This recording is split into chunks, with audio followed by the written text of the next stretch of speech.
Who's your best ever coach in the Ghana Premier League? Jones Atukefio. Cecil is one of the coaches that gave me a lot of confidence. He believed in what I have. Most coaches restrict me from taking too many touches, but Cecil Jones gave me confidence. Best defender? Udate Lawson. Favorite striker? Usman Mohamadu. Toughest player you ever faced? I believe they rather scared of me because I have everything. If you come, I'm there. If you come with intelligence too, I'm there. What was your choicest food before a football match? Keke with soup, light soup. Yeah. Matchday, I eat easy. You know, keke is carbohydrate. People will say, oh, it's heavy, it's heavy. Yeah, but I eat keke. What was your pre-match ritual? Putting my left foot on the field first. That's what I do. My left foot goes on the field first. That one just came to, but nothing behind it. Do you believe in Jujun football? I don't believe it works. It's not that I've not done it. I did it and I was so rubbish. The thing did not help me. That's when I said, hey, that's a lie. Who is your favorite musician? Kofi Kenata. I like listening to him a lot because of the lyrics in his song. But if I want to go like wild, then I go for Shatta. If you hadn't played football, what sport would you have? Do you think you're better? My first sport was putting gloves on in Gagetown. And that's what every child will do. One for a kickoff house match right now. I'll go for Ebendida. Right back. Amakwam Breku. Left back. Jacob Nete. Central defense. Simitete and Ejimandia. Yeah. In the midfield, I go Copson, I go Ajatete, 2, and then play Chasalote in front of them. Then I go Emmanuel Ajogu at the right, East Berlin, 9, and then the left side I'll put Kenneth Sapon. Yeah. All right. Like Henson there, played hard to folk on 2 different occasions, started with them, traveled abroad, and came back to finish his career with the Phobia, and so he knows all about the Ghana Premier League. But you know, this is not the only game that will be played in Matchday 26. Let me give you the full complement of the games that are coming up in Matchday 26, because we know that teams like Mediema would have to travel to Dreams FC. But Heart of Lions, Heart of Folk in a few minutes' time. There is 11 Wonders against Samatex, and Kotoko will be playing an Ashanti derby against Nations FC. Side they've not beaten yet in the Ghana Premier League. Dreams will take on the league leaders Mediema with Baseke Holy Stars. Also welcoming Young Apostles. BBA Gold Stars at home, they would take on Vision FC with Brekum Chelsea facing Karela United. Then there's Sweden All Blacks against Hoko United, and Bechem United at home at the Nanafo Suji Abo Park will play a Bono derby against Adriana. Let's look at the standings and how things are shaping up with 25 matches played so far. Mediema are still on top with 46 points, just 1 better than BBN Gold Stars, who are second. Adriana are third, and Heart of Folk, a win here would mean that they go third on the league table. Asante Kotoko have dropped to fifth in there with the likes of FC, Samatex, Nations FC, and Vision all following in suit there. That is the top half of the table. The second half of the table, that is where Heart of Lions are. They are 10th at the moment with 33 points. So a win today would push them into the top half of the table. 11 Wonders, Brekum Chelsea, and All Blacks are all in danger of being relegated. So we will be talking about the form guide later, but the coaches for both sides have been at the venue, and we've spoken to them. For the home coach, that is Coach Bashir Hayford, there's only one aim: to win this game and get all the 3 points. And for his opponent, that is Masoud Didi Dramani, he says that the draws are frustrating and Heart of Folk want to get back to winning ways. Coach, it's Matchday 26, and we are almost at the business end of things. You're coming up against one of the best defensive sides in the Ghana Premier League in Heart of Folk. How do you plan to break them down? Thank you very much. I think I've watched 1 or 2 matches, and I've seen the way they play. So every system has its own antidote. So we are not going to stay back for them to defend so much, but we want to take the ball to them. And so we have prepared very well. As you are saying, yes, they are the best defensive team now in the league. So we'll also make sure we'll map up a strategy so that we can counter that defensive line. Now, in recent times, the results have not been too good here. It's been a bit inconsistent. You've had chances, but you've blown them away. What has been the conversation throughout the week leading up to this one? Well, everybody is worried because if you do everything and then you don't get the result, it's very, very painful. Because if I go through whatever we have done, nothing was a mistake. But you go in for the match and then the result do not come, you become worried. But at the same time, the same people are going to perform, so you have to sack them. So we have spoken to them, we have sacked them up, and I think we have put everything behind, and we are starting from today. Coach, we wish you the very best. Thank you very much. Coach, it's Matchday 26 here at the Pando Sports Stadium, a very tough ground to play football at. What has been the plan throughout the week to get 3 points here? I think that there's one aspect that we keep doing very well, creating, lots of opportunities and then turning them into chances. I think that is one area that we need to be more consistent on. And then once we create more, we believe that we'll begin to convert and be more clinical. Yeah, in recent weeks, I've seen that you've been frustrated by the number of chances you create and don't score. How are you converting that frustration? I think that everyone will be frustrated in that aspect. But I think that we still are within our own domains, especially things that we can control, we try to control. Things that we are not able to control, we allow it to go. In a week where Benjamin Asare was named in the Black Star squad, I mean, I believe this didn't come as a surprise to you. No, he's the number one for Ghana, and I have never seen that he has to use that the league games as his justification for being there. I think that we just need to be guided about how to take care of him, and then how to always know when he needs to be deloaded and then when he needs to be in there. I think that's the most important aspect, that we need to always take care of our players. Finally, how important will 3 points be in the year because of the draws you played in recent weeks? I think that we need to bounce back into winning ways. We need to be more clinical. We need to also respect the opponents. A very a decent side. Very, very compact, also a ball playing side. We need to respect these aspects and then play to our strength. Thanks very much, Coach. Pleasure.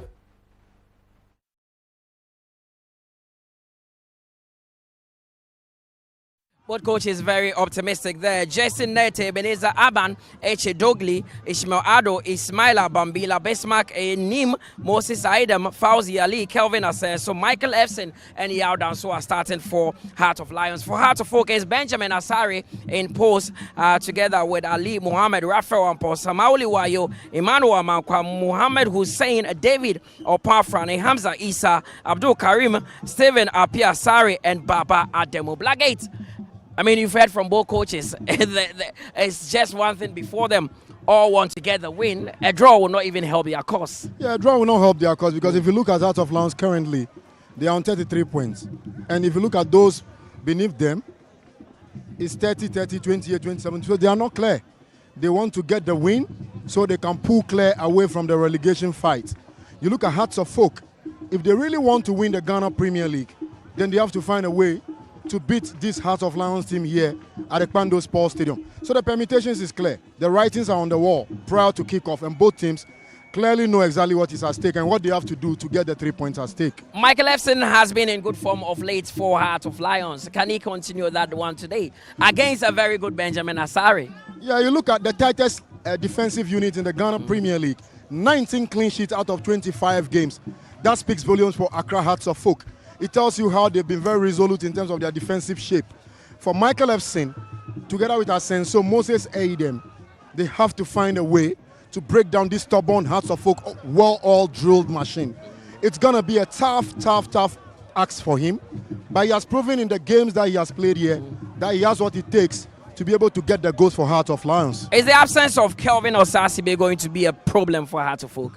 Absolutely. Look at him. He's one of the mainstay in that Heart of Oak back line together with Ali Mohammed and Baba Adamu. Today they will have to make do without him. And for Kodidi Dramani, one thing that for sure that everybody knows about his team is his defensive shape has been always solid. Whoever he calls upon steps in there and manage to do the normal things for him. So for Hearts of Oak defensively, they don't have problem. It is offensive that they have problem all season. So in terms of defensive shape of Hearts of Oak, trust them, they'll always come good in terms of what they bring out, in terms of the personnel. Now the attack this season for Heart of Oak has been the main Achilles heel. Hamza Issa not really producing the goals. What must he do to change that? Well, that has been Kodidi Dramani's main problem this season in terms of how he will manage to get his strikers firing. You talk about Hamza Issa and Frank Boraduku, together with Prince Kwabena Osu, whose contract has been terminated during the week. So for Hamza Issa, this is his third season with the Phobians. He has to motivate himself, play to the strength of the team. Sometimes, if the team is not playing to your strength, you have to play to the strength of the team. You have to work on your own finishing. And for crying out loud, we will not say that he has been starved of decent services. In the games, they've created enough premium chances for him, but it's his finishing that leaves much to be desired. Of course, now they beat Kotoko here with some determination and urgency in their game, which has been lacking in recent weeks. Do you think this is a game that will naturally bring that urgency? Naturally, if you look at Hearts of Lions, they always step up and play their best games against Hearts of Oak and Kumasi Asante Kotoko. This season, when they play Kotoko, they play some sparkling football that we've never seen from them this season. Like 5-star, everything they did in the afternoon, click into full gear, play Kotoko out of the pitch and score brilliant goals. This afternoon, against the Phobia Hearts of Oak, expect Hearts of Lions to come out of the block and play one of their best games. And if you look at their defensive shape, they have the players there. And in the heart of the midfield, they have Echedogli together with Ishmael Adu. And they have been by far one of the best duo in terms of the central pairing in midfield permutations in the Ghana Premier League. Especially if you speak about Echedogli. He has been someone that has added something extra to Coach Bashir Hayfor's team. And if he can step up onto the pitch today and show us his class so far that he has shown in the Ghana Premier League, the Hearts of Oak really have something to do with. Now it's a Friday here and the stadium is buzzing. The fans are coming in their numbers. How do you think the first half would go? Well, naturally, if you look at Hearts of Lions against the big boys, they've always come out of the blocks in the first half here at the Kpando Sports Stadium. And they've always done their good game. So I expect the first half to be a very tough game for both teams, but I expect goals as well in the first half. Of course, and both teams are ready in the tunnel, ready to come out and do battle, and we're going to enjoy some very good football here at the Kpando Sports Stadium. It is Heart of Lions who are coming up against Heart of Oak, and I hand you over to our team of commentators, Benjamin, Willie Graham, and Josiah Okokwe. Enjoy the first 45 minutes and see you after that.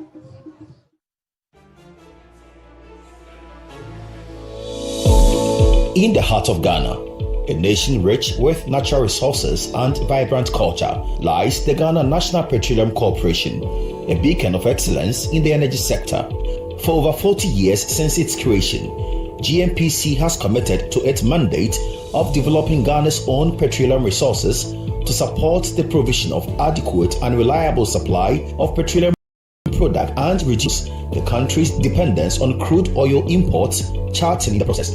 In education, the corporation has, among other, constructed over 150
Of course, staying put in the Premier League, currently sitting 10th on the Premier League table. Hearts of Oak 4th. This is certainly going to be one of the most exciting moments there for the Kpando lads, who certainly have one of the most resilient home records in the Premier League this season. One of the difficult grounds, one of the best home records so far. Just 5 goals conceded all season. Hearts of Oak have also found difficult times in recent visit here, trying to score some of the goals there here at the Kpando Stadium. But that obviously there's going to be a story to be told here as the two sides get ready. Benjamin Asari back on the starting lineup there for Accra Hearts of Oak, one of the best goalkeepers in the country, and also one of the goalkeepers who've been listed there for the Black Stars 2 friendly matches against Germany, Austria, come next week there. And so the weather condition here pretty much humid. Most of the fans have come in here trying to ensure that they do cover themselves up there.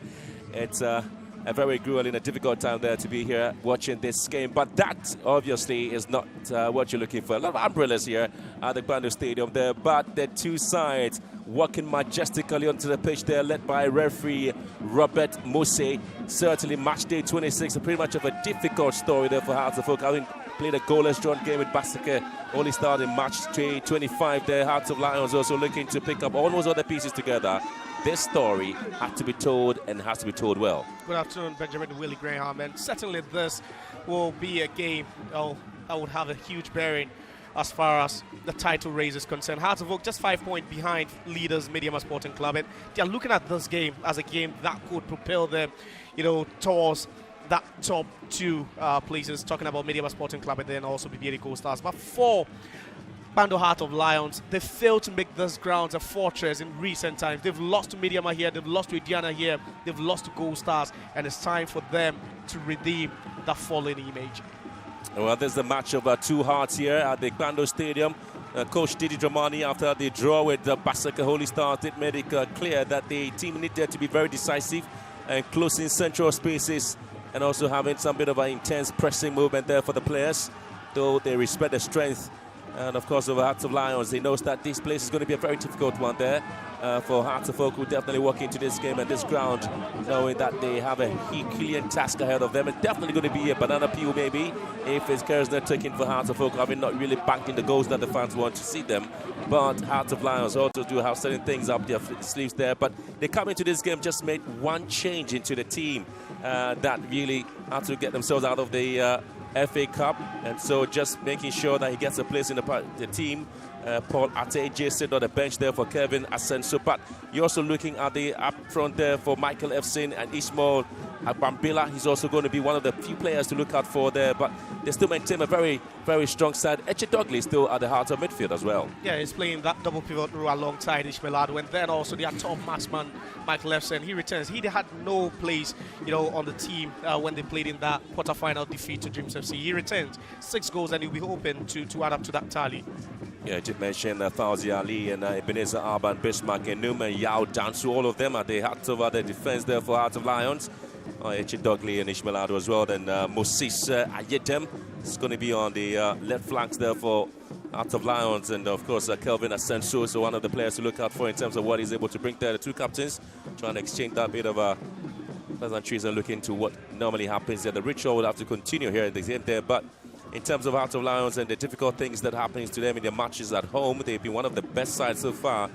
Just 5 goals conceded in this season. One of the difficult side there for most teams to visit.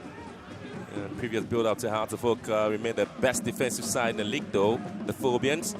But they certainly come into this game making 5 changes. Heart of Oak from the draw with the Basake Holy Stars there. And you do want to look at Henry Koku.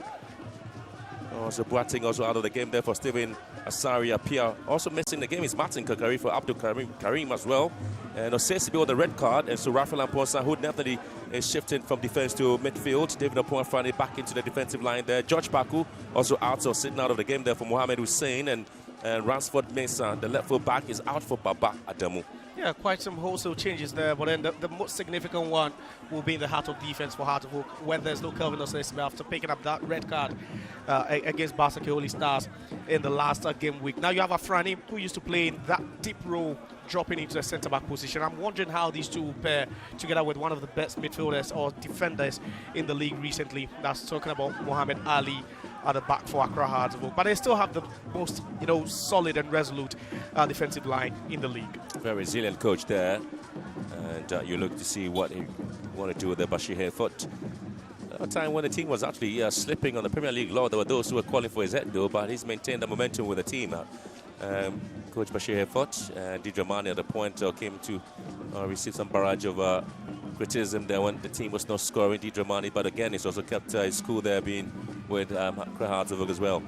And that's what makes that job quite difficult for anyone at all. You talk about Heart of Lions. Last season they were second. This season they've taken a slump, and it looks like they can't recover that. But then they would hope that they remain in a very respectable position. Heart of Oak, they're also not scoring, and it's so glaring whenever he speaks.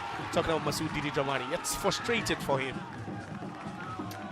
Heart of Oak, there's a talk about the Phobians picking up the form and the sharpness and attacking momentum. The challenge for the Premier League logo or Premier League title becomes a bit of a normal there. So here we are, the surgical ward and the hearts for us here remain very much intact. Looking forward to how these two teams will come together. You're looking at Hearts of Lions defensively looking to pick up almost everything. Hearts of Oak would have to go in some bit of an exceptional play to see if they can unlock the strength of the Phobians.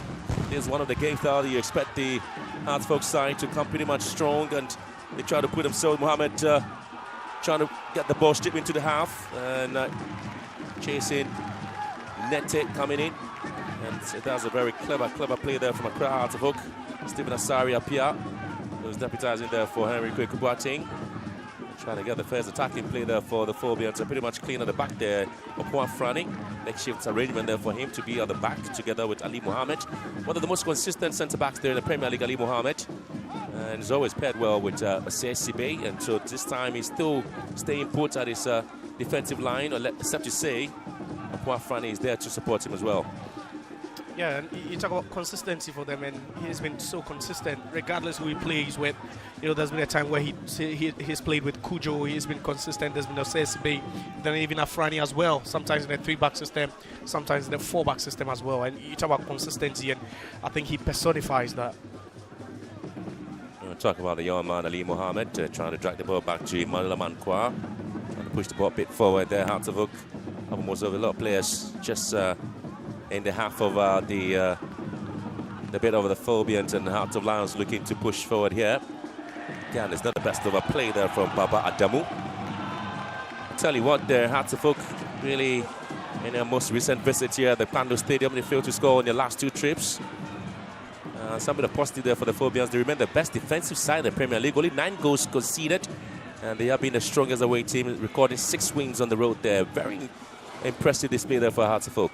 Yeah, but contrasting as well, you're keeping clean sheets, but you're not scoring. 9 goals considered in 6 games, so that means in total they've kept 19 clean sheets, and that's quite amazing, you know, for a club of their status. But you need to be scoring the goals to secure 3 points. It's quite important that you take away the lowest ranked team. That's 11 Wonders. Hearts of Oak has scored the fewest number of goals, which isn't quite good as well. Again, trying to say that Bashir Hayford has picked up some of the matches there for Hearts of Oak and seen how the strong side they are. Pretty much aggressive in the approach there, Hearts of Lions. They also have the ability to play from play out from the back. One of the key strengths and tactical discipline side. Adamu switching play down the right hand side. Once again, Hearts of Oak with the quality that they have, and the offside flag really going up against Hamza Issa. He's being the only man up front there for the Phobians this afternoon. Yeah, quite tight again, but they'll need to keep track of his movement. Laps to play off the shoulders of the 2 centre backs. And today Alban and Fauzi Ali would really have to keep a sharp eye on him. And already we've seen them moving the ball around quite swiftly. It's been quite easy for them, and that's how they love to play Accra Hearts of Oak, a bit more expansive.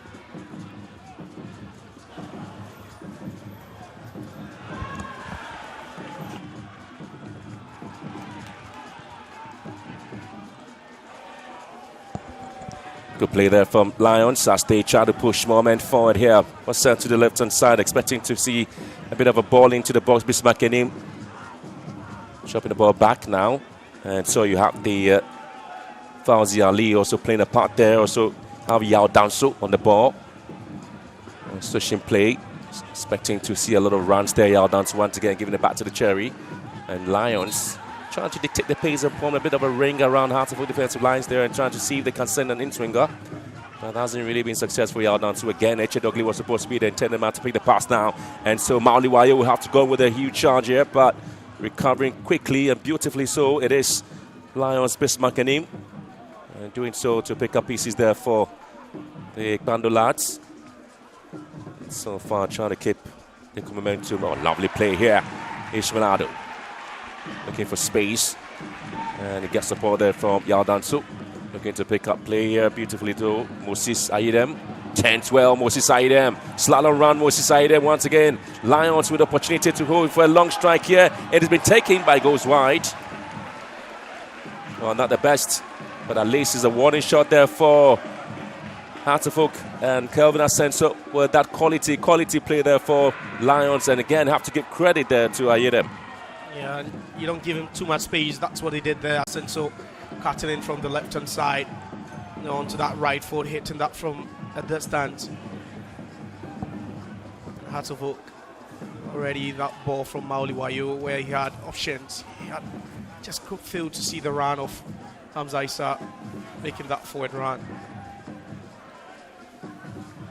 Well, before the game there, Dave Dramani had spoken extensively about Hearts of Oak having many of the players returning from injury, and most of them are yet to reach their full fitness. And that should be a worry there for Di Dramani, knowing that at least he's going to have players who really haven't really got themselves back into the game, and it's going to be a foul here. And it's going to be your man Ascenso, who is cleverly trying to wiggle his way around the Hearts of Oak players. Yeah, and gradually he's warming himself up into the game. Not long ago we saw him hit that shot from the distance, and already he's trying to take on players. And as a winger, that's what you'd love to do. Play with some confidence, some grit, and then that's what Ascenso is already doing. Good play defensively. Really much has to be looked at in terms of how defensively the two sides will be walking into this game. There's a bit of a very energetic play from both sides. Hearts of Oak exerting some bit of energy, and Lions also matching them equally and squarely. Yeah, you'd always have to, if you play against Vanuatu Lions on this turf, there you'd have to put in an extra shift, extra work done, and that's what Hearts of Oak are trying to do, especially without the ball. In recent times we've seen this Hearts of Lions team lose to Indiana, lose to Mediama, all by lone goals. So it's certainly that you need to put in some good work to win here.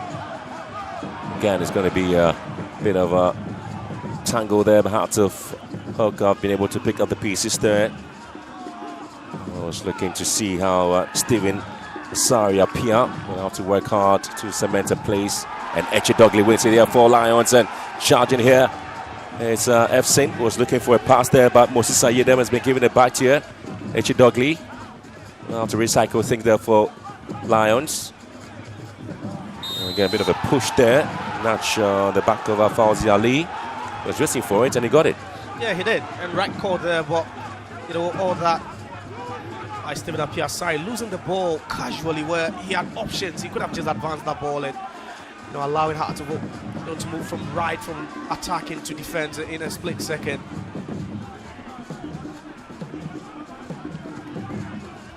Well, the Phobians are beginning to move out forward here. Stephen Apia. Again, the best of clearance there coming through from Hearts of Oak, but again, they have to have Asari Apia and Baba Damu. The left foot back goes round. Yao Dansu Baba Damu on the ball here, but eventually he's been headed out beautifully by Ebenezer Arban. A lovely combination there on the left-hand side. Adamu providing some support to the two wide men there.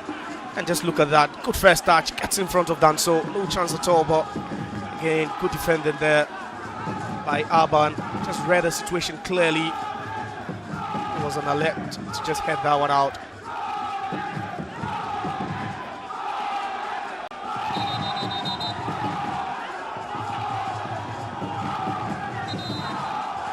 Hearts of Oak fans are looking for the first goal here in the game. And are expecting to see exactly what this would turn out to be for the Phobians. Rafael Aponsa behind the ball. Just looking a little bit of the tug of war happening inside the 18-yard box of Lions. Ball whipped in here by Aponsa. And finally, he's been picked up by Ayudem. And again, clearly taken away from him, Hearts of Oak. Session, Ishmael Ado using it out. Yaldansu. Arban for Lions.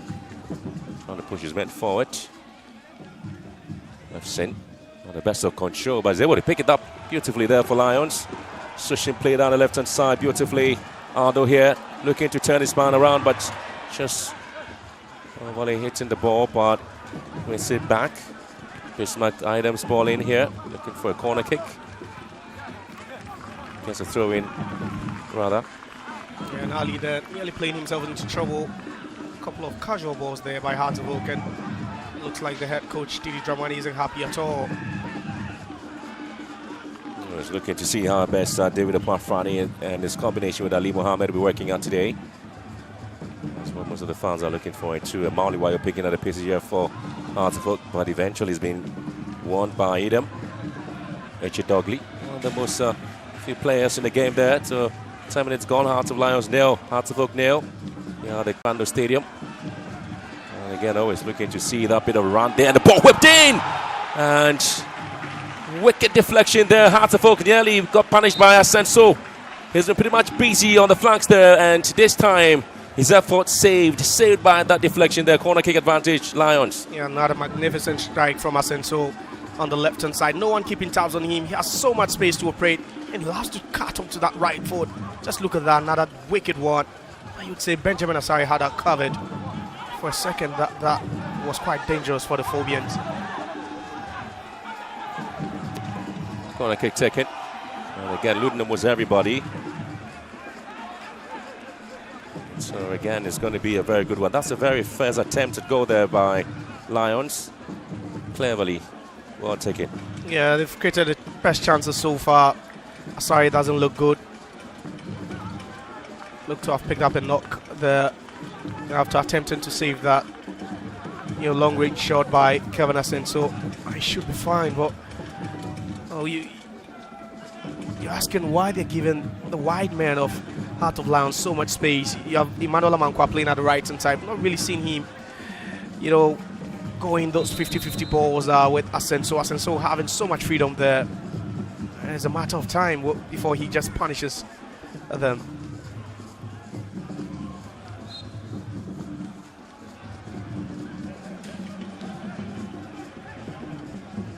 10 matches played between the two sides. Hearts of Oak picking 3 wins there. Well, 4 wins, I should say. Hearts of Lions with 3. And 3 of those games have been a draw. Total goals scored 17, with Hearts of Oak having 10 goals scored against Lions, with 7 scored here by Hearts of Lions as well. 4 matches played here at the Pando Stadium. Hearts of Lions picking 2 wins. 2 of those matches have been a draw as well. So it's always going to be a tough scenario, tough grounds there for the Phobians anytime they're here to play Hearts of Lions. Another ball up there, Stephen Asari appear, just going in. Not able to pick it up there, but chasing Nete, doing so well to defend his area. In the last couple of minutes, we've seen them build up from the back, especially when you have options from your midfielders, the likes of Abdul Karim and then also Rafael Amponsa this time, but you hardly see them go so long, and that was what he attempted at that point. A bit overhit there. Well, those who talk about the Hearts of Lions setup there, having scored 24 goals and also conceding 22 in the Premier League. Not really the best of defensive lineup there for the Lions in terms of goals conceded so far in the Premier League. And sitting best scoring team, 7th best scoring team so far in the Premier League with 24 goals. 6th less conceding team with 22. Now they've got a lot of statistics working for them, Hearts of Lions. Yeah, he has, but until you just juxtapose that to, their numbers at this stage last season, and you think that they've just fallen off a bit as far as the standards is concerned. Last season at this stage, they were 5th on the league log with 41 points, and they were even ahead of Hearts of Oak. It tells you that they've struggled a bit this season. Manu Hearts of Lions. Jefferson here. Could be opportunity for another drive in here, but not the best. When you talk about the defeat to Midiyama SC here, Hearts of Lions, so really they have not been that strong at home, having only 25 points from a possible 36 points at home. Clearly indicate that this game is a make or break for them, any chance they want to have in the Premier League in terms of how they want to play the matches or perhaps move up on the Premier League log. Certainly, and you look at this point of the season where even Bashir Ford believes that the season is still ongoing for them, even though they crashed out over the MTN FA Cup and they're not fighting for the league title. And yeah, you think there's been some drop of quality. You don't lose to Mediama, Indiana Gold Stars here, and you still want to win the league. It doesn't happen to any side. You win these big games, you lose these big games, and certainly you might not be in the title conversation. A bit of a foul here up front, and expect to see Mohamed Hussein always looking for Steven Asari appear. Hussein is down, and I picked up a knock. And Baba Adamu trying to get something out of this one, but the referee, Robert Mosi, stopping play. Yeah, I think that was a collision there between himself and then also Aidem. Was just trying to help with the defensive duties there. It's innocuous for me, not deliberate there. It should be fine, but it's not really settled into that number 10 role. You talk about Mohamed Hussein. A while ago on the shot there, you did say the visitors here at the Bando Stadium. Clearly the Black Stars getting a lot of support behind of the World Cup, with Asari also in post there. You talk about the new Black Stars jersey there. Because everybody wants to go grab a copy or have one.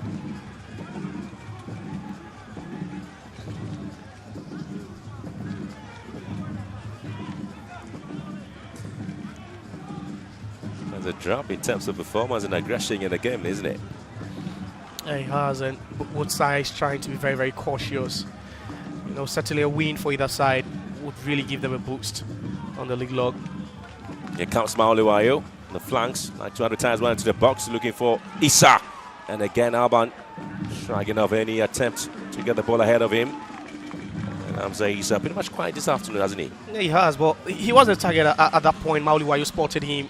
He made that good run from the blind side of, Alban.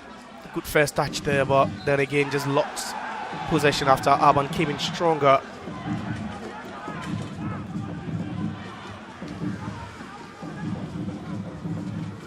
I'll tell you what, there's a very interesting scoreline there between Samatex and 11 Wonders.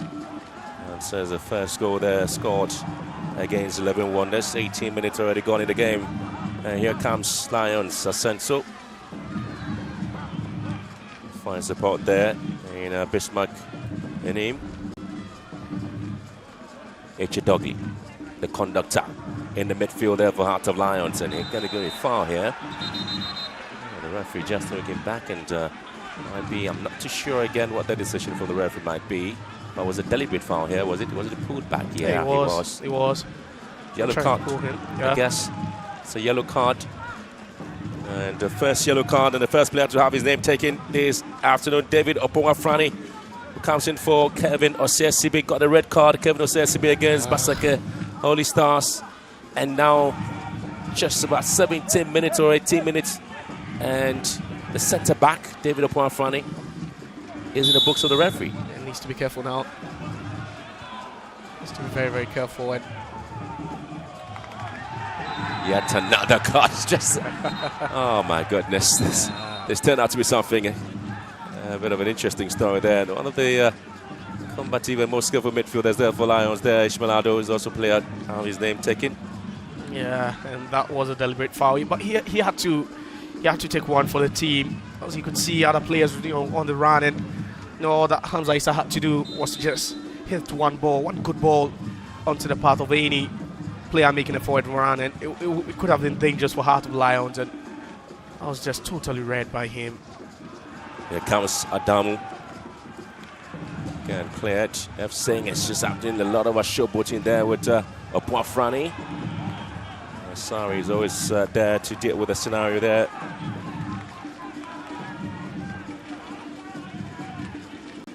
Heart of Oak taking the fourth position on the log there. The confirmation of the yellow card there to Ishmaelado.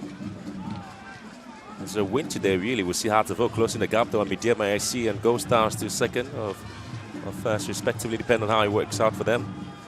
Only scored 15 goals in the league, which makes them better than any other. Only Samatex with 16 goals and 11 Wonders with 14 goals scored. And so that's the number of goals scored there by Heart of Oak. little bit of work there from the Phobians. Emmanuel Amankwa, right full back. Ali Mohammed here for Hearts of Oak trying to calm things. I was looking at long balls into the box there, and he was going to have a lot of work there from Fawzi Ali at the back for Heart of Lions.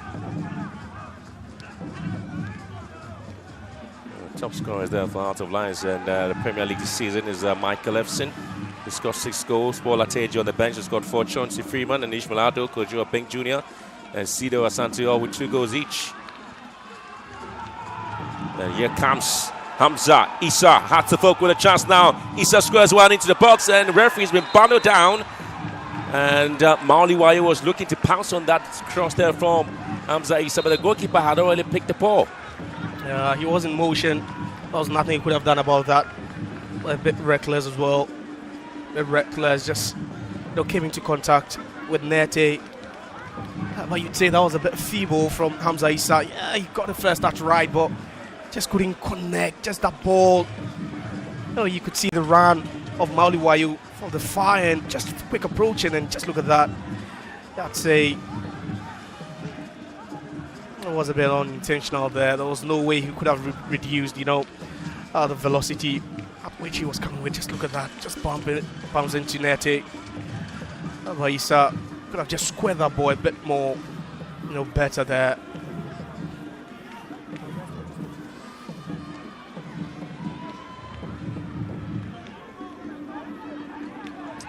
Again, the fans expected to trip to the stadium and watch almost everything here at the stadium.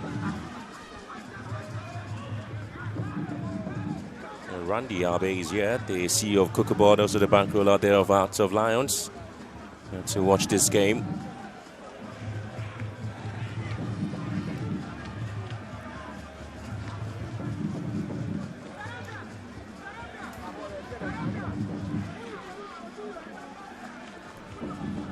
Again, a very exciting moment there for Hearts of Lions in terms of what they intend to do. It wasn't really looking good there for Hearts of Lions at some point in time. They're having to move out the bottom half of the Premier League log and eventually again picking up the pieces, and now they find themselves in 10th. And they may want to continue with that. A win here certainly gives them a huge boost. Yeah, and there's a team that spent match week 5, match week 7 at the top of the table. Tells you that they had enough quality when the league started. The objectives were so clear. We finished 2nd last season. This season, we could just give ourselves a bit of a push, and we could, win the league title. Unfortunately, just things went south for them between match week 10 and match week 19, and they went about 10 weeks without picking up any wins in the Ghana Premier League, and that's where they began to realize that the league was way out of reach. Constructing something beautiful there, Lions. Cleverly played there by Adamu. Echidogi, always the man who is there destroying everything. Hearts of Oak. And definitely going to be a foul here. Ali Mohammed has been really a towering figure at the back there for Hearts of Oak. They struggled at times already in this game, but lovely ball into the channel. Michael Efson a bit late. Yeah, that straight leg there, catching Muhammad Ali, and Ali had to use that space to his advantage. Arriving there very much on time. Oh.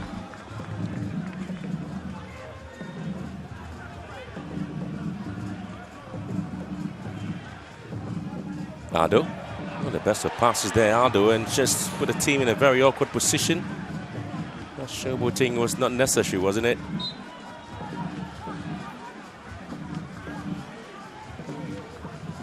It's been a bit casual sometimes, in the middle of the pitch for both sides. We've seen Hearts of Oak lose some balls passively over there, same as Heart of Lions.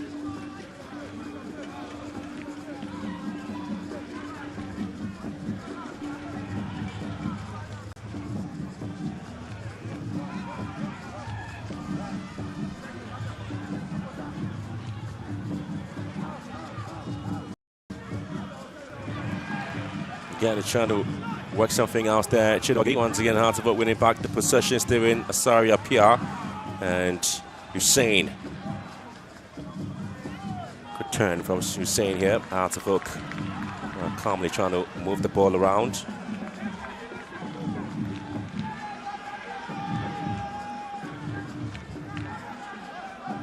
He's not in a hurry to move the balls themselves. Hartlepool clearly trying to come things. Wafrani and now find space down to Rafael Ponsa. Back to Wafrani. And now find space in Emmanuel Amankwa.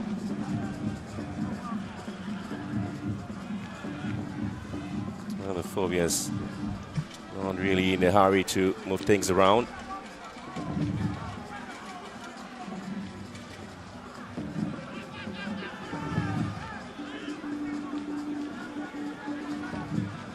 Ali Mohammed. Afrani. Really give the ball away, but Hartlepool still have possession. And here comes Hussein. And charging forward, looking for support on left-hand side. Steven Asari appear ball into the box, and the header comes out. Beautifully done. Mauli Wayo nearly trying to find a way to get the goal there for Hartlepool. But Nete was equally up to the task. Yeah, that was a sweet delivery from the left-hand side from Apia Asari. Just look at that, perfectly weighted. That thumping header, not enough power behind it. Yeah, well, that's what you want from your attackers. That's what you want them to do, to attack these balls, not to win these duels. And Wayo does very well. Now the defender just doesn't see him coming. You're thinking a bit more power would have made the work a bit more difficult for Jason Nete, who's barely been tested.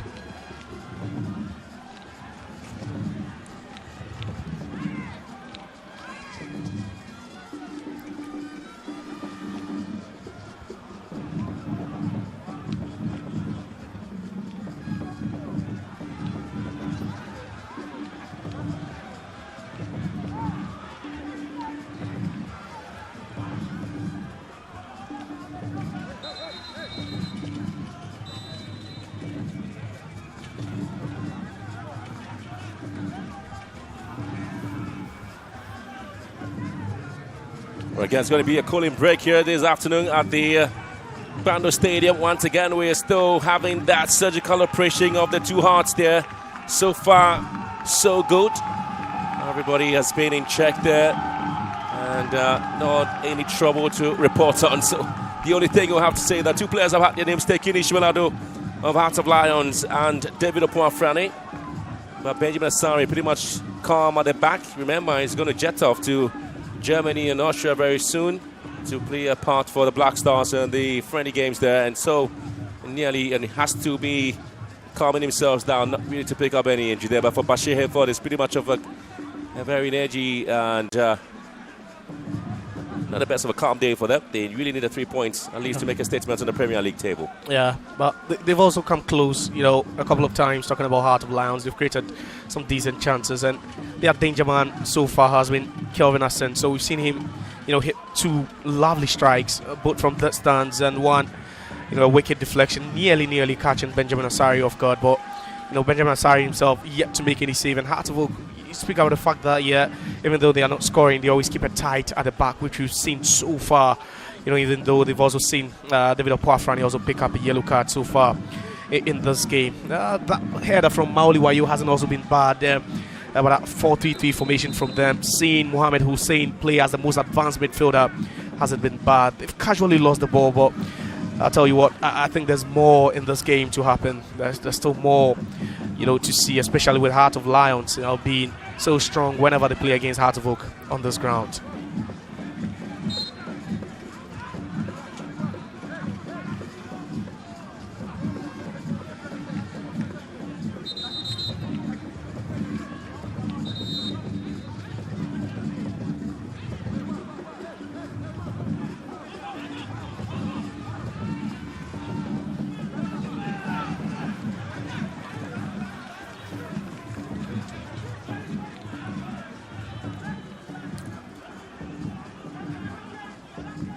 Interesting bit about the game here is that Lions have scored 6 goals in the last 5 matches, but have also conceded 6 in that same period. They have only won twice and lost 3 in their last 5 games as well. 2 with Karela, 1-0 defeat to Adriana and Midiyama, as well as a 2-1 loss to Gold Stars. And They have not lost at home to Hearts of Oak in their last 5 home meetings. As they try to charge forward here. Good defensive play and a higher one. And aggressing the neck there. Quality shot there from Hearts of Lions. That should have been it. That should have been it there. And this time it came from Ismail Bambila. From a distance again. I had that lag, that ball coming off the foot. You know, the ankle of Rafael Amponsa has landed right in front of him. Struck that again. Just missing the, you know, the target by inches. But just look at that. Yeah, off the foot of Afrani, and just look at that. Benjamin Asari at full stretch. Nothing. You know, on it. Again, Hearts of Oak being too casual in the defensive third. Ball into the box once again, punched away by Asari. Goalless once again here at the Gbando Stadium between Lions and Hearts of Oak. Once again, another better defensive play there from Bismarck Enim. Hamza Issa really on his tails.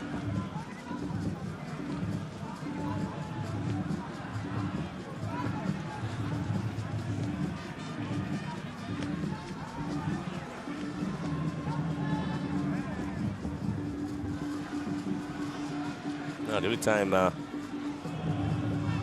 Lions failed to score in their last 6 games in our competition was a match against Holy Stars. Hearts of Oak also failed to score against Holy Stars. Santa Clara also lose it to Holy Stars back at Zanzibar. As a hope game of Holy Stars could play their yard down to being fouled.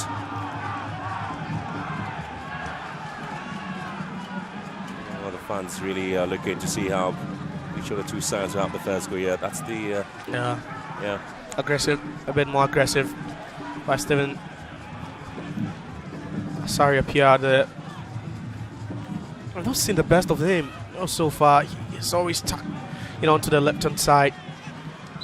Wow, after combining for, you know, the attacking move with himself, Hussein, and then also that move. Not really seeing a lot of balls go to him, and you know, Hearts of Lions have done a very good job in midfield, trying to block all these passing lanes, allowing the attackers of Hearts of Oak knock on the ball.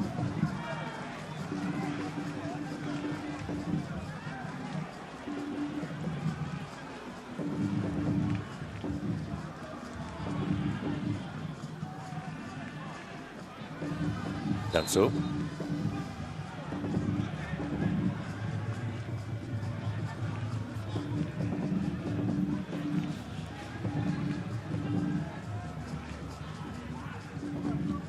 Efsin. Just not the best of control there from Efsin.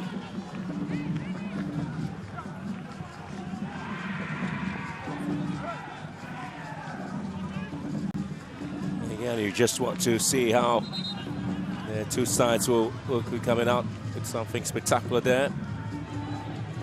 And defensively, they try to work it out beautifully there. Brambilla wins it. Here comes Asensor. Looking for some bit of space here. Lions have to play from the back, one of their strengths. Spoke about there by Di Dramani. Time they do have possession and not under any threat or any pressure at all. One of the things Hearts of Oak really failed to do so is that intense pressing movement, just around the 18-yard box over the position. Something they failed to do quite well against Basek Holy Stars, eventually drawing the game goalless.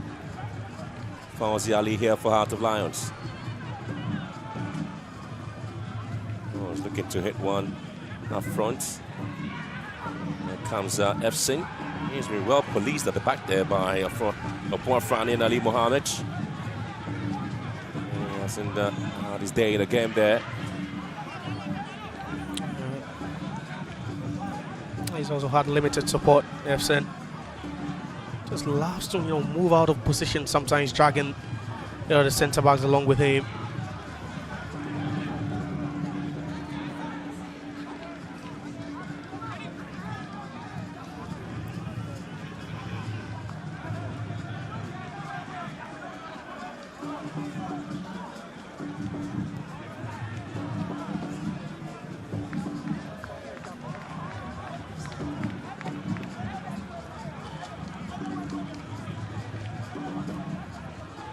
Once again, another ball into the half a band.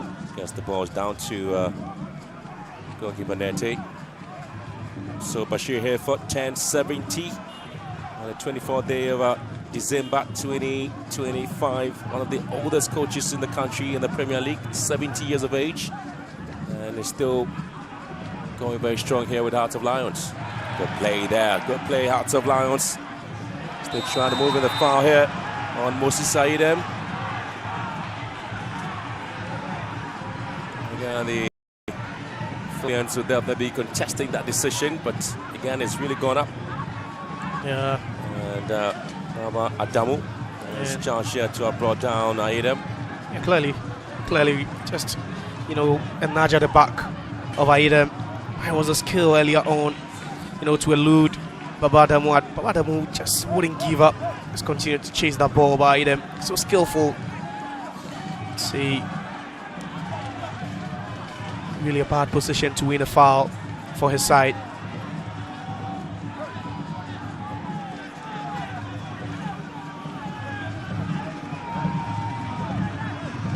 Again, is the man who's urgently trying to make sure he organizes as well to defend this line. Ichi Dogley behind the ball, just having the likes of Hussein and Steven Asari up here, just behind it. This is a set piece where Ichi Dogley and Hearts of Lions would want to really take advantage of it. Sends the ball down to the right hand side. Again, it's pushed away by Hussein. Again, a training ground. Well, maybe. Yeah. I give credit to Mohamed Hussein. Read the situation very well and dealt with it. The ball into the box now, and it's been cleared. Lions will have to find a way to defend the lines. Finally, flag up front offside. Yeah, again, failing to stay on side when that ball came in. Fauzi.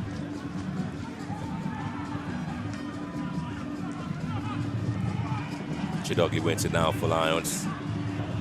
Aidem just waiting. Ishmaelado. Asenso.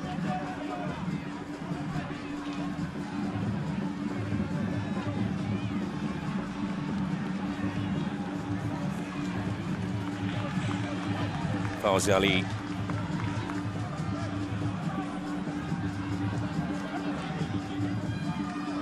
Good defensive play there. Babadamu here with Dali.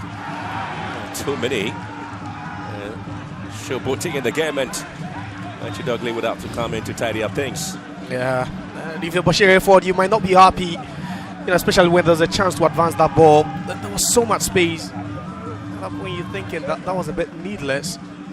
When you've been gifted a ball right inside the penalty area of your opponent, just too many touches for me. And like you rightly said, I think when you're drawing goalers in such a huge game, you start to showboat.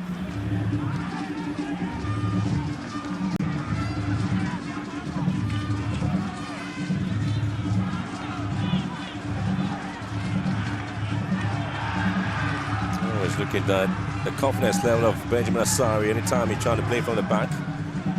It doesn't seem like a goalkeeper who is on any threat at all. And again, it's another late extension of the arm there on Echidogli. He was. For a second he lost that ball, but I think Mohamed Hussein wasn't looking in an attempt to win that ball. Just look at that. Yeah, he lost at the end, clearly. Hussein is a natural movement of the arm there, but unfortunately for him, this catches the truth of Echidogli.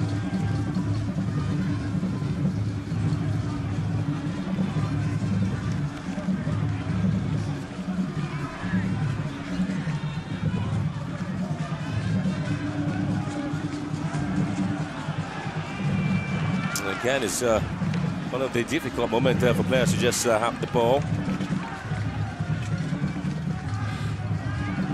Hartlepool have scored 2 goals in their last 5 matches, with Baba Adamu currently playing as the left full back, and Henry Kweku, who's not playing a part. Bambila here, squares one, finds space. Aidem, Efsin, and Echidogli. But this time Asari will have to collect that one. Yeah, that's not beaten Benjamin Asari, but it was a good combination there, a couple of players, but H.A. Ugly right there, arriving on time to hit that one. And the build-up, Hearts of Oak protesting that Rafael Amponsa should have won a foul there because he was impeded, but that was a good work there. You have Efson just teeing up H.A. Ugly, and not enough power behind that ball.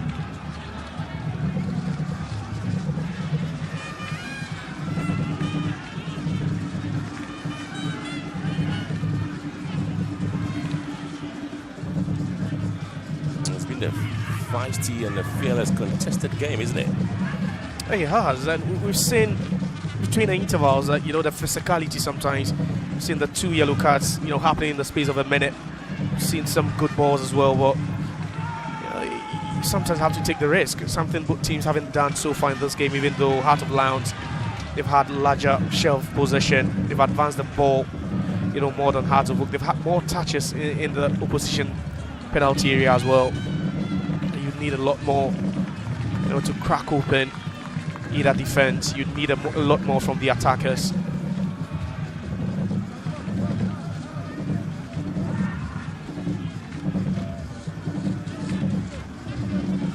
One of the things really are working hard for Hearts of Oak this season really has been the defensive lines and the goalkeepers. Got in the setup, Suleiman Abashi, not a very quality goalkeeper.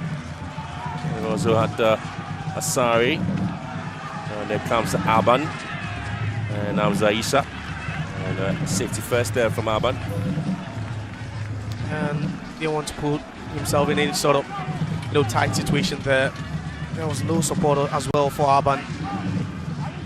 Getting that one out of play, and you'd always think he's built that good, formidable partnership with Robin Hennessy, who's out, and Fauzi Ali today, you'd say, has complemented, his strength so well.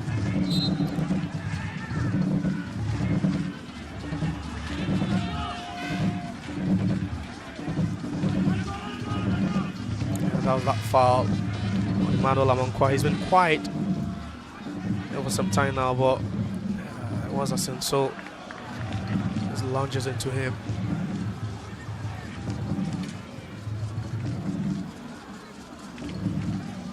You talk about Hearts of Oak not really scoring goals, and I think sometimes their failure to allow the fullbacks to join attack, sometimes makes them a bit blunt and flat up front. And today, with the exception of Baba Ademu, who's really been active down the line on the left hand side, we've not really seen Emmanuel Amankwa bump forward and apply any sort of support to the attackers.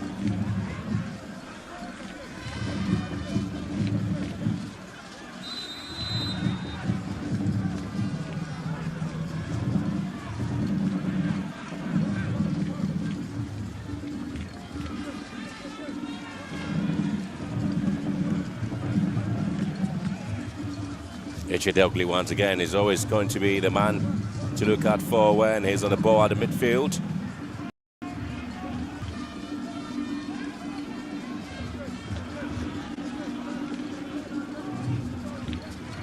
Well, Hearts of Oak have the most number of clean sheets, 19 in the Premier League. Benjamin Hassan with 12, Solomon Agbasi with 6, and Shaibu with 1. Makes them one of the best sides in terms of our defensive play. And these are historic numbers, Graham. These are huge numbers that could, really set so many records defensively. They've only considered in 6 games. That's impressive. And they've only considered more than a goal twice in 25 games. And those 2 games were 2-2 against Gold Stars at home, and that 2-0 defeat to Kerala United in Tamale. So for 23 games, they've not conceded more than a goal. See that they are not conceding, or they only concede 1 goal. And to some extent, these are crazy numbers for a side. Well, the only problem has been the fact that they are not scoring goals for Hearts of Oak, and that's where the head coach speaks about how frustrating it is. Once you have such a tight defense and you can complement it with a good, sharp attack, then you're on your way to winning the title, I guess. Yeah, 2 players colliding on each other. Oh, the Hearts of Oak player just down there looking for support there. Bit of a worrying scenario there for the Phobians as well. And so coming back into the game, With 2 minutes of added time, we're picking information. And Stephen Asari Apia just going down together with Yao Danso. That was a heavy one.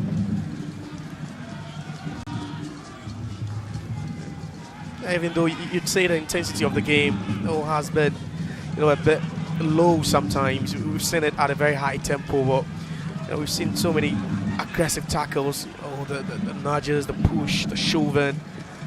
And it's just typical of this game whenever they play here at the Bando Stadium.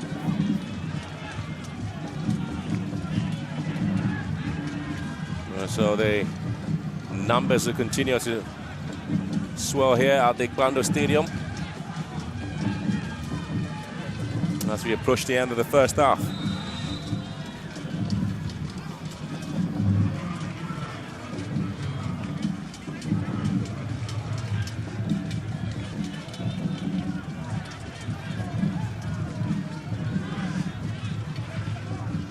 The time you get to see the teams coming up spectacularly on top and taking advantage of a slip or a blip there defensively. We'll see how the teams recover quickly. And Asari is always able to pick up his man there. Echedogli is still down.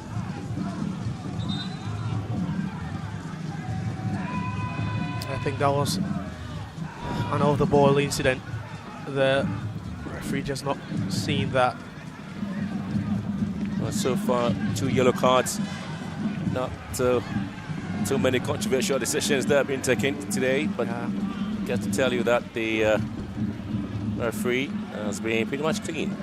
Yeah, he has, and you talk about that moment, of mayhem in the space of just a minute or two, where we saw Ishmael Ado being carded, but right before that was a point Frane who halted, a Heart of Lions attack, and since then, it's been flat at times, but that's it. We've not even spoken about the weather conditions, Graham. It's quite hot, and sometimes it takes a toll on these players, externally.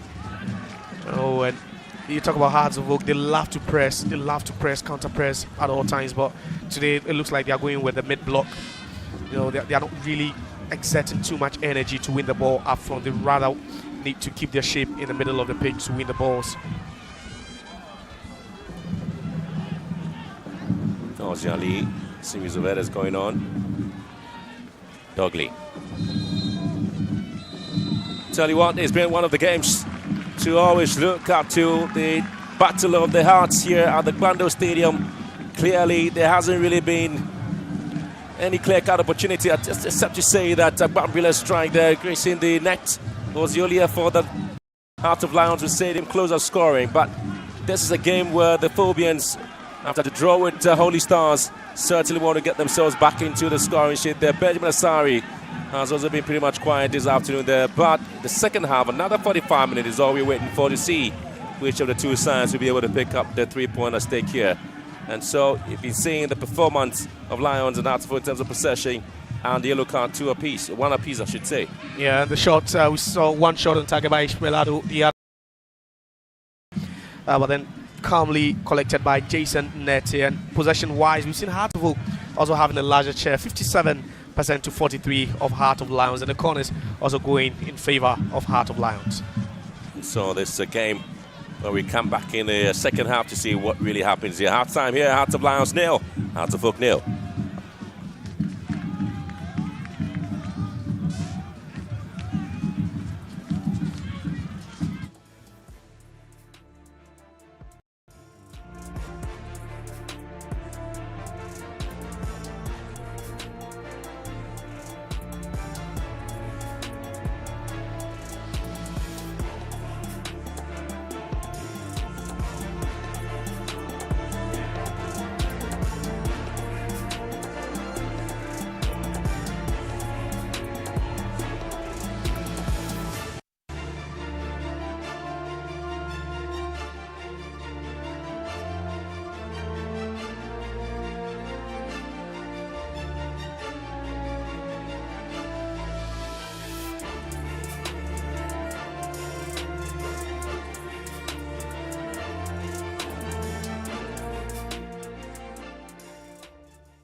45 minutes down here at the Kwando Sports Stadium. It's goalless between Heart of Lions and Heart of Folk. A game that saw few half chances in the first 45 minutes. Maybe it's as the sky half would actually come alive. My name is Mutalayak. I've been joined by the assistant coach of Heart of Folk, Abdul Ghazali. Coach, 45 minutes. How would you assess the performance of your boys? Well, today, tactically, we look good from what we have analyzed from our training up to now. We are doing it right in the pitch.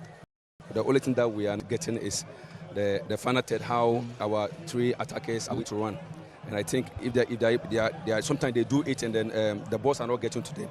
If our two center backs or the goalkeeper try to play the ball in behind the opponents, definitely we are going to get a good result here. So far, so good for our team. Of course. And when you get into that dressing room, how will the team talk go? Well, you see, what we need is to encourage them to keep on doing the runs. If they go one and doesn't come, they shouldn't stop. They need to start do another one or two, three times. Definitely we'll get our rhythm. Okay, coach, we wish you the very best for the second 45 minutes. Abdul Ghazali is the assistant coach of Heart of Folk. Now I'll be joined by the assistant coach of Heart of Lions, a legend. He played in the Ghana Premier League, won titles with Asante Kotoko. Daniel Ni AJ. 45 minutes goalless at the break. Are you disappointed with the result? No, I'm not disappointed. I would say it has been a good game. Both teams are playing very well, and then I think tactically everybody is doing well. So I would say the first half is a good game. Of course, we've not had a lot of chances coming from your side. What needs to change going into the second half? I think we need to push more and then run a little bit more up front. I think if we are able to do that, we'll be able to score. Well, let's see what happens with that. We wish you the very best. Daniel Nieji, assistant coach for Heart of Lions. It's goalless between Heart of Lions and Heart of Folk in Matchday 26 of the Ghana Premier League. Let's take a quick breather. When we return, Francis Aboyibo will join me for the first half analysis.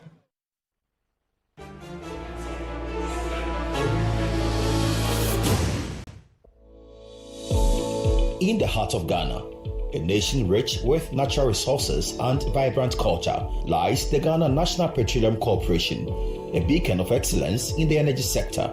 For over 40 years since its creation, GNPC has committed to its mandate of developing Ghana's own petroleum resources to support the provision of adequate and reliable supply of petroleum products and reduce the country's dependence on crude oil imports, charting in the process. In education, the corporation has, among other things, constructed over 150 classroom and dormitory facilities and awarded over 4,000 scholarships to deserving Ghanaian students at the graduate and postgraduate education levels. Recognizing the importance of preserving Ghana's natural environment and the health of its people, GNPC has funded the construction of over 700 borehole water systems, 86 sanitary facilities, and 30 AstroTurf pitches to enhance physical and sporting health.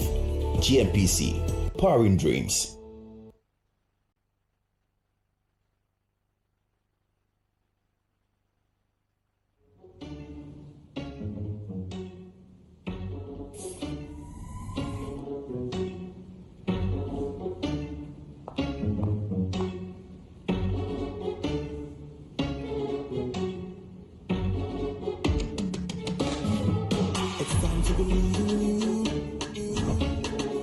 We are changing, so should you.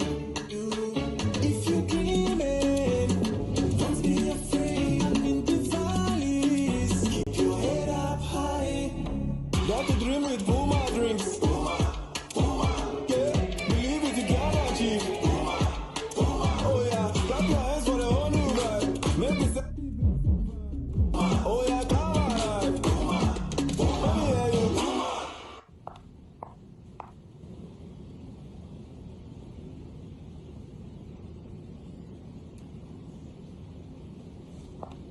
Puma drinks, a whole new vibe. Another quality product from Casaprecon. This advert is FDA. What's the matter? Even watches Ghana football these days. Do you know Charles Taylor? The president. Charles the Terror Taylor. He terrorized defenses with his dribble.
Aboibo Blackgate. I enjoyed the first half thoroughly, both teams cancelling each other out very well.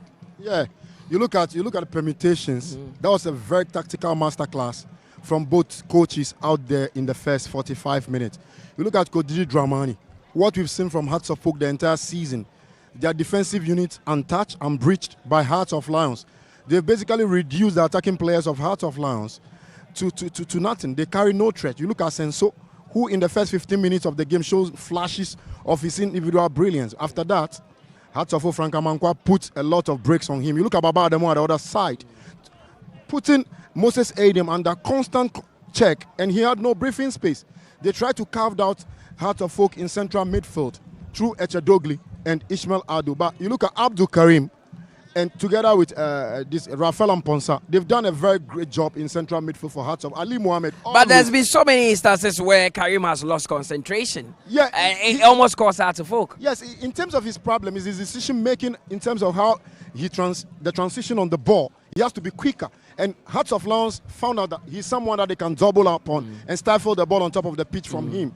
That's why you've seen that Benjamin Asari read into the permutation and stopped playing those short passes on top of the penalty box to him. But the flip side, you look at Hearts of Lions, what did they do? Defensively wise, they've been very solid as well. Ebenezer Aban together with Ali Fauzi did a great job in terms of how they dealt with Hamza Issa. Hamza Issa had one or two sniff at goal. He had one clear header with the goalkeeper Jason dealt with. But in terms of the exchanges, you could tell that these two teams cancel each other out to premium effect. Of course. Now, one thing I've observed is that even though Hearts of Lions are having the lion's share of possession and controlling the ball, up front, they look a bit light with just Michael Efson between Afrane and Ali Mohammed. Yeah, if you look at Michael Efson, he's been starved of decent services up front. So he's compelled to drop deep into central midfield to pick the ball and try to link up with the attacking player. And by so doing, you take a lot away from him. He had to run about 50 meters to be able to get into the penalty box. And that's not the ideal thing to do when you are playing against Hearts of Oak. He has to stay up front, let the central midfielders carry the ball to him. But, you know, the transition is slow on both of occasions. For Hearts of Oak, Abdul Karim needs to play the ball quicker. And if you look at Hussein Mohammed, he tries to over-elaborate on the ball. And Echedogli will not give you the opportunity to have your full day. And if you look at what Hearts of Oak are trying to do on top of the pitch, they are trying to play the ball in terms of the aerial ability. But if you look at Ebenezer Aban and co, they will not give you the opportunity to be able to bully them in the air. Of course, now, one thing I've also observed is both goalkeepers haven't done enough in this game or haven't been tested enough. But the few occasions where Benjamin Asari has been called into action, he's been able to deal with the situation very well, especially shots from H.A. Dogli and one from Fauzi from a long range. Benjamin has dealt with them. Yeah, you look at Benjamin Asari, he's by far one of the best shot stoppers in the Ghana Premier League. You look at that shot from Echedogli. Currently, you say he's the best because he's the number one for the Black Stars. The only locally based player, being called up for Ghana's friendly against Austria and Germany. So he can boast that he's the number one. Yeah, you look at that first half, he pulled off one or two decent saves, one from Echedogli and then one from Asenso. And the other one flashed across the goalpost, but he had it under control. You look at what Hearts of Lions are doing. Like I said, Asenso needs to get more onto the ball. On this day, the wing backs in Danso and Bismarck and him, like we used to know in the previous game, they used to surge forward to join the attack in terms of the counter attack and try to whip in decent crosses. But what Hearts of Oak are doing, they've planted bodies on top of them. You look at Mauli Wayo at the other side, and then the chap spotted in the number 20 JC, Stephen Apia Asari, on the other side as well. They are very tricky. They can have Jinx step over and take you to the byline and cut off. They've done that on one or two occasions, and they pick a clue from that. That's the reason why you see that the wing-backs of Hearts of Lions, basically this afternoon, are not taking the gamble to search forward to try to support the attack. But at a point in time, they have to start doing that because for now, Hearts of Oak are extremely comfortable in terms of their defensive shape. It's a home game for Hearts of Lions. Definitely, they would be chasing the game, trying to get all 3 points. But holistically, what must change for them? Is it a change in system or a change in personnel? Because I look at their bench, and they have Chauncey Freeman, who started the season brilliantly with them on the bench. It looks like Michael Efson against two defenders of Hearts of Oak is not working for the Lions. Well, you look at basically in that first, Hearts of Lions started with a 4-3-3 formation. So what they are varying it in terms of transition, it turns into a 4-2-3-1 with only Efson on top, like you said. What they have to do is they can alternate it and play a 4-4-2 with variations of 3-5-2. That one will give them enough bodies on top of the pitch. And if you are looking at the substitute, player number 7, Paul Ataje, is a winger. He can do like-for-like substitutions for either Moses Aidem or Asenso. Then if you want to add up an extra body on top of the pitch, the chance of Freeman can get onto the pitch. And you add him up together to play together with this thing, what's the name? Efson, so that they can be able to have 2 bodies on top, so that they can cause so much problems to Hearts of Oak in the second half. For Hearts of Oak, I mean, they would want to apply the old adage that says if it's not broken, you don't fix it. But sometimes the lure of trying to get 3 points can be very, very strong. They have some very good players on the bench, the likes of George Paku, Kwaku Henry on the bench, and would want to actually see if they can throw the kitchen sink at Heart of Lions and see if they can get a goal. So let's see what happens in the second 45 minutes. The players and the officials are returning to the pitch, but we'll take a quick breather. When we return, Benjamin Willie Graham and Jay Okokwe will take you through the second half.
On top, looking at how the home record so far have been this season.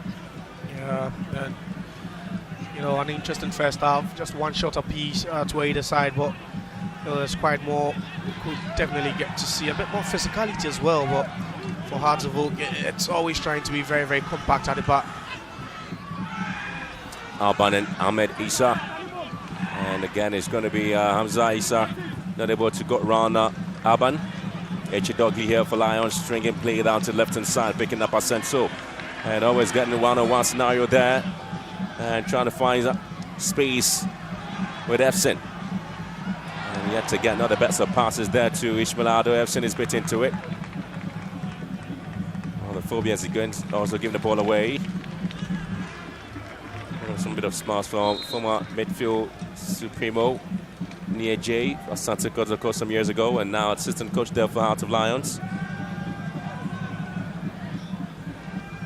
Bit of concern there for Heart of Oak. They have the player down. Yeah, it looks to be Stephen Apiasari. You know, just a couple of seconds ago, he was initiating the attack for Accra Heart of Oak after a good stop, and I think that injury is as a result of that, you know, block he did earlier on to win the ball from Michael Efson.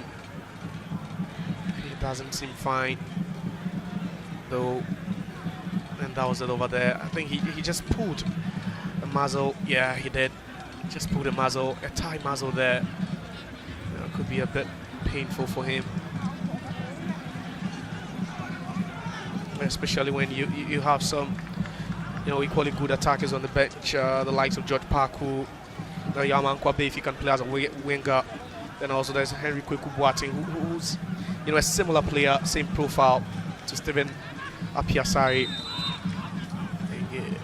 Coach Masoud Dramani wouldn't really be in a dilemma as to, if he could just throw someone on to replace him. So it's looking for the rounds there for the two sides going forward into the game. Maliwayo getting ball taken off his feet, and the Phobians trying to keep the ball among themselves and not able to give it away. Back into the defensive half of Hartlepool. Once again, not the best of clearance there, but it's going to be an on goal.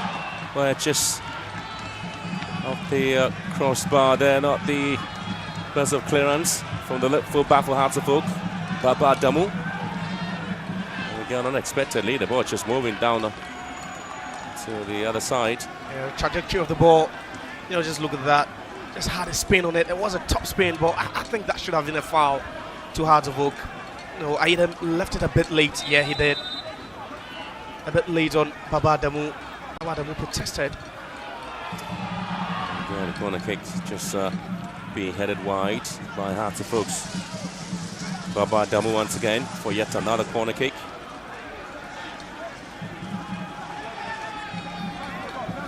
Talking about it's going to be an outswinger or an in-swinger, depends on how the ball is whipped in here by Yao Dansu. And the referee seems to have a lot of crowd in the 6-yard area there, and that's potentially one of the things most teams have been doing. Yeah. Crowding the goalkeeper, trying to make sure there's a lot of shoving and pushing in the box. It looks like a worldwide routine now. Yeah. More swagging. And Etchid Dogley is able to pick up the wins here. Yao Dansu was trying to go around, but Bob Damu again has been fouled here. Not sure disappointment and surprise of the player. He thought he won the ball. He doesn't. That smile on his face. I don't know, but yeah, he does it, but a bit more aggressive. So much power from Babadamu. He's a strong lad. When he allow you to bully him, he always uses his strength to his advantage, and at that point you could see him doing that. Again, another free kick opportunity to Heart of Lions. Stephen Asari appear, and Mohamed Hussein behind the ball. As a two-man wall. Whilst you have Lions looking to find space here with a set piece. Fans really calling for a goal there. Two players already bundling each other down. Ali Mohammed and Aban just going at each other. Yeah. Again, this is where the conflict starts. This is where the wrestling starts. It's going to be Yao Dansu to set this ball, propel the ball into the box. Once again, it's been near post. And it's Asari eventually picks it up here. Yeah, you could see positively Hartlepool. The crowd in Benjamin Asari, they're offering so much support there, and the protection to the goalkeeper is just top notch. And like you said, in recent times we've seen opposition players try to crowd the goalkeeper. Pambila, Lions. Now Senso. He's got to take his man on. Looking to drag the ball back. And Asari here stays on course. Aban, Echidogli, back to Aban, and now Echidogli wins it for Lions. Okay, to square one to Ali. Onto the plaudits of the fans who are enjoying every bit of the game. Well, Hartlepool are the only team to have conceded a single-digit number of goals, 9 after 25 games. They have accumulated the most away points in the Premier League this season with an impressive total of 22. So looking to accumulate yet another point in the game here, but it hasn't really led up to the expectation. Echidogli, in a sense, of combining here, and now finds the left full back in him. Abambila is a target for the ball, and Hartlepool will have to concede the corner kick under that intense pressure from Lions. Yeah, they're piling up the pressure now. They are just taking the game to Accra Hartlepool, and Hartlepool would have to keep concentration levels. They would have to keep their focus intact at this point. And you know, for Heart of Lions, it's about being expansive, and you'd always say that they are using the flanks to, you know, very, very good effect. You know, allowing the fullbacks to also join, you know, the attack. Here they come. It was yet another corner kick, right-footed one here for Lions. Ball would have to whip into the far post, and this time it's been headed away by Babadamu. And here comes another ball to the far side. Very poor play there from Lions. And Kevin Asensu could have done better. You're wondering why he chose to find his teammate who was in open space and unmarked with such a high ball, where he could have just hit that one, you know, on the tip for his teammate.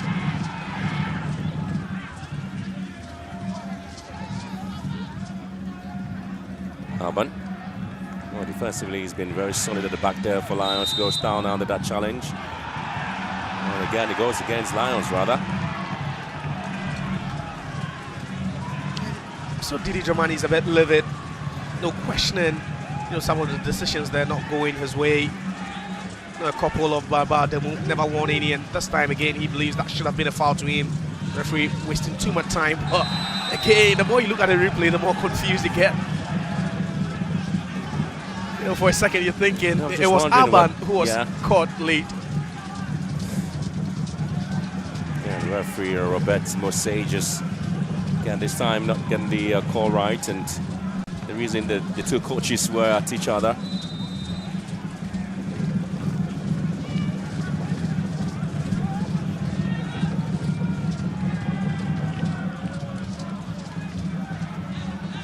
Lions back with possession. Shmanado dragging the ball to the right-hand side. Yaldan is always going to be the man there. Just standing in, dummying two players. Ball whipped into the box once again, cleared away. Ali Mohammed back to Eche Dogley. Another possession there for Lions. Enim. Asensu trying to pick up Enim again. A reverse pass to him. Not successful. And now Hearts of Oak would have to take the advantage and move forward the ball. Emmanuel Amankwa has been one of the maybe quiet players for the right fullback position for Hearts of Oak this afternoon. Yet again, Ali Mohammed would have to come into the game there, but the switch of the position there, having Opwa Frani sitting at the heart of defense with Ali Mohammed and Raf Lamponsa just the holding midfield role. Again, that takes a little bit of energy away from Hearts of Oak defensive play, isn't it? Yeah, you have these two players. Frani being more of a playmaker, he loves to start play because he's a centre back, and his biggest quality has to do with his passing ability.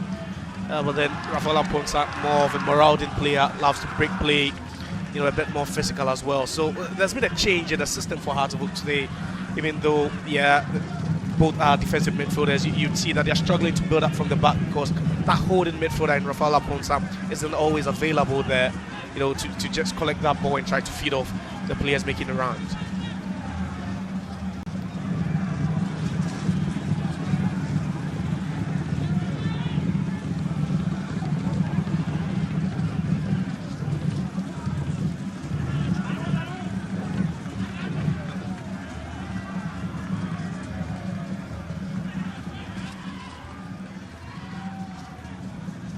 The Heart of Lions have at least scored a goal in their last 4 home matches. Michael Lefson, he scored 4 goals in the last 7 matches in all competitions. Seed of Asante has scored 2 in the same run. Goalless here. Heart of Lions nil. Heart of Oak nil. 10 minutes in the second half gone here.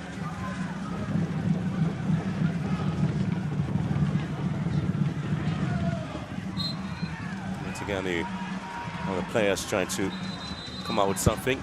Decision now to be made with Hearts of Oak trying to come up with a substitution. So trying to have in a team introduction. George, well, again, it's going to be an introduction of Frank Abora Duku. And just taking the place there of Steven Apiasari.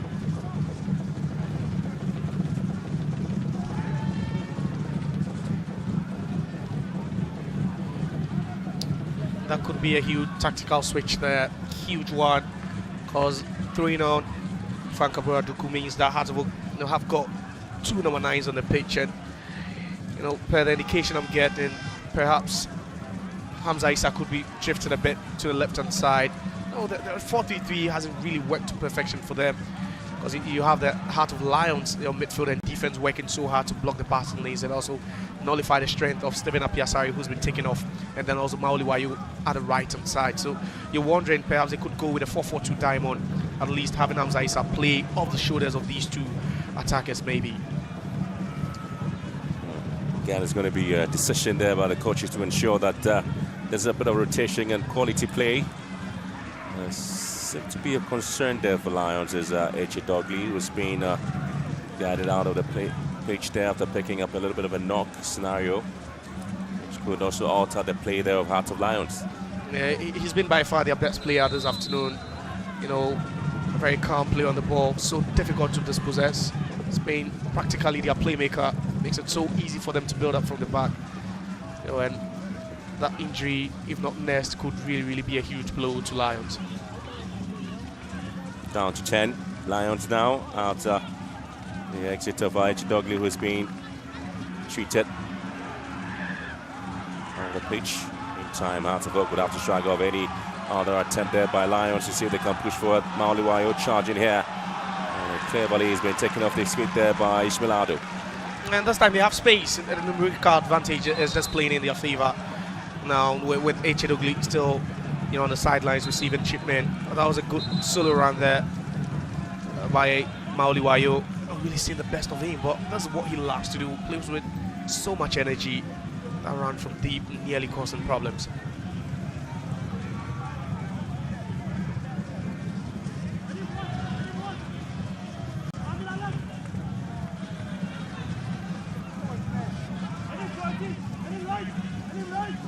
To Karim, playing well with Wafani, back to Karim, and fine spirit with Amankwa.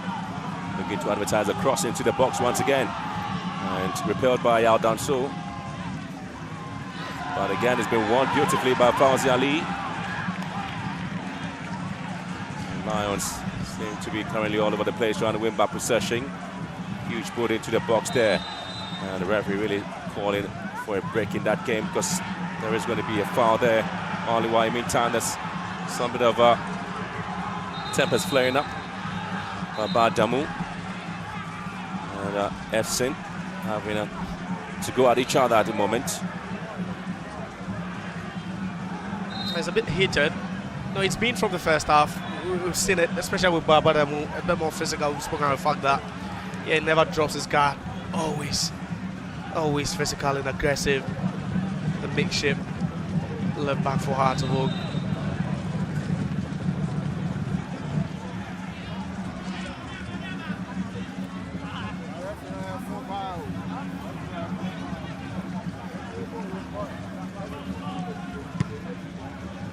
After Lions have kept 11 clean sheet in total with Lawrence Osei, the goalkeeper who's just moved out to the States, keeping most of them, leaving current goalkeeper Jason Nutter with just 2 clean sheets in the league.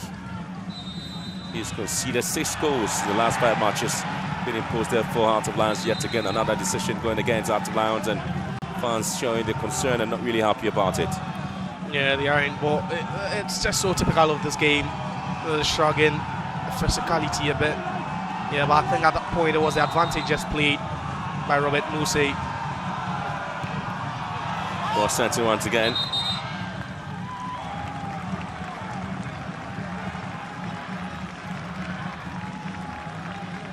Yeah, that was a cross again, and so much space there for Babadamu at the left hand side. Yeah, that ball had crossed.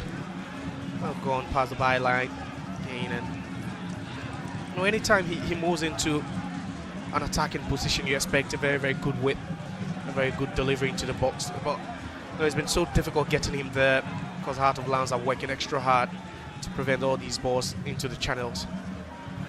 A lovely piece of work there from Abambila now. Senso puts the pieces together, trying to link one up there. Ali Mohammed with a header.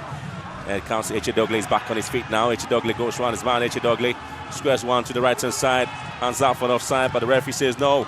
Ball whipped into the box again. Asensu was looking to have a half volley on that one. Anim back to Asensu. And Heart of Lions squares one, but this time is well collected by Asari. This one is just a training ground for Benjamin Asari. Yeah, it is. They're making it so easy for him now. They're sending all the ball straight to him. And with his height and that aerial prowess, you just wouldn't be beating Asari with those balls. Just need some quality, of deliveries into the box, and you'll be hoping that the tall FC would also position himself very well to get to the end of that.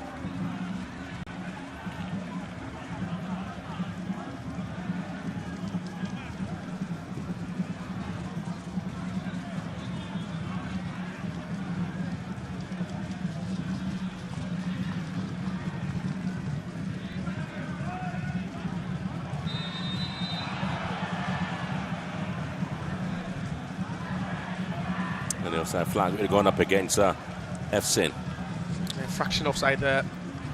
To early a second. Early there. Kind of number of times he's cut offside. Well, he's still timing the runs. You're in the position of the back line of Hartlepool.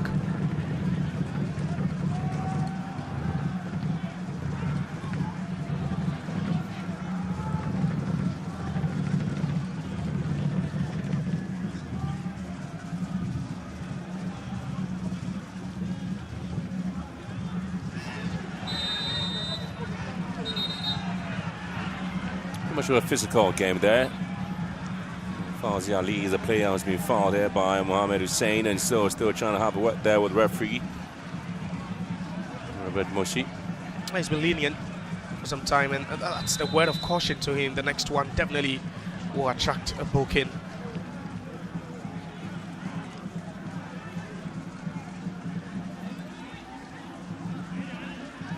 Oh, 25 matches already been played between Hearts of Oak and Hearts of Lions. 8 wins there for Hearts of Lions.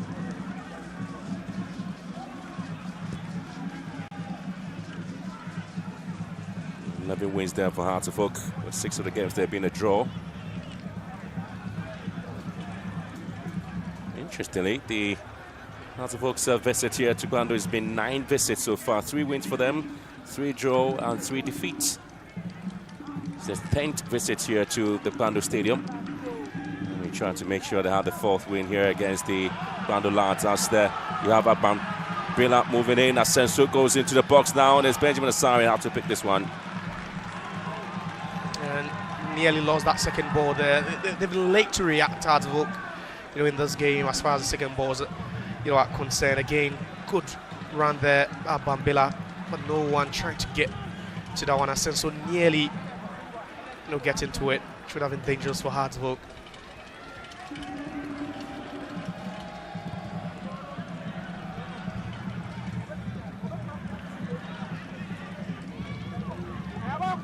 So it's going to be a very tough game between the two. Since their introduction to the Premier League, really Hearts of Lions has times become one of the most difficult sides to beat in the Premier League. Those are the top teams do have it a little bit tough here. To recall the most interesting display there with Midjema in terms of how they were able to pick up that single victory here. They scored early in the first half and they maintained that momentum to the end of the game. Yeah, and it's not just that game, but other games as well. And it came within a span where you'd say, Heart of Lions were at their lowest this season. At a point where things were not really going well for them, on and off the pitch. But I think since they, recovered from that slump, I think it's been good for them. That 3-1 win against Kotoko, was a win that actually catapulted them, towards the top half of the table.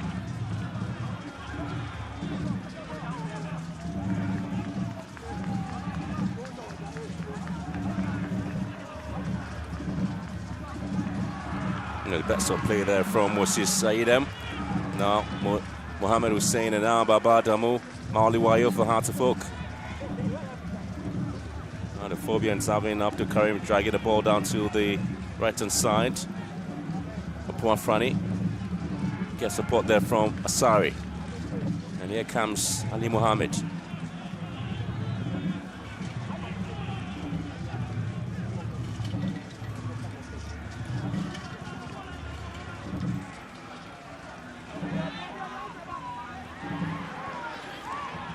Zaban being the man at the back there. Eche Dogley. He's controlled the midfield quite well there for Hearts of Lions. Eche Dogley, pretty much a calm player. Not the best of control there from Bismarck Enim. And now Nete would have to clear his lines quite well. Efsin bit into it there by Opma Frani. Karim dropping the ball down to Mohamed Hussein. Intercepted, but again a slip there from Fauzi Ali. Allows Mohamed to pick it up, and Ismailado this time wins it there for Heart of Lions, trying to get Idem on the ascendancy here. Efsin waiting in the middle, and then he goes around his man again, but Mohamed Hussein does well to win it back, but the referee, or the assistant referee on the far side, did see or spot some bit of a notch there as a yellow card and flashed down to Ali Mohamed. Two centre backs of Hearts have been booked. Yeah, I think that was a pull. That was a pull on Idem, just right there. Reduce that speed of Idem. Idem also protested at that point, and Ali in disbelief. I think it was the right call. It happened within a split second there, but it happens sometimes. And Hearts of Oak now having both centre backs here in the referees' books could slow them a bit, but it's also dependent on what Coach Bashir Ford would want to do. Would he want to stick Michael Efson right in between them, allow him to cause them some more troubles? Perhaps there could be a sending off, but I think that was some good run there by Idem.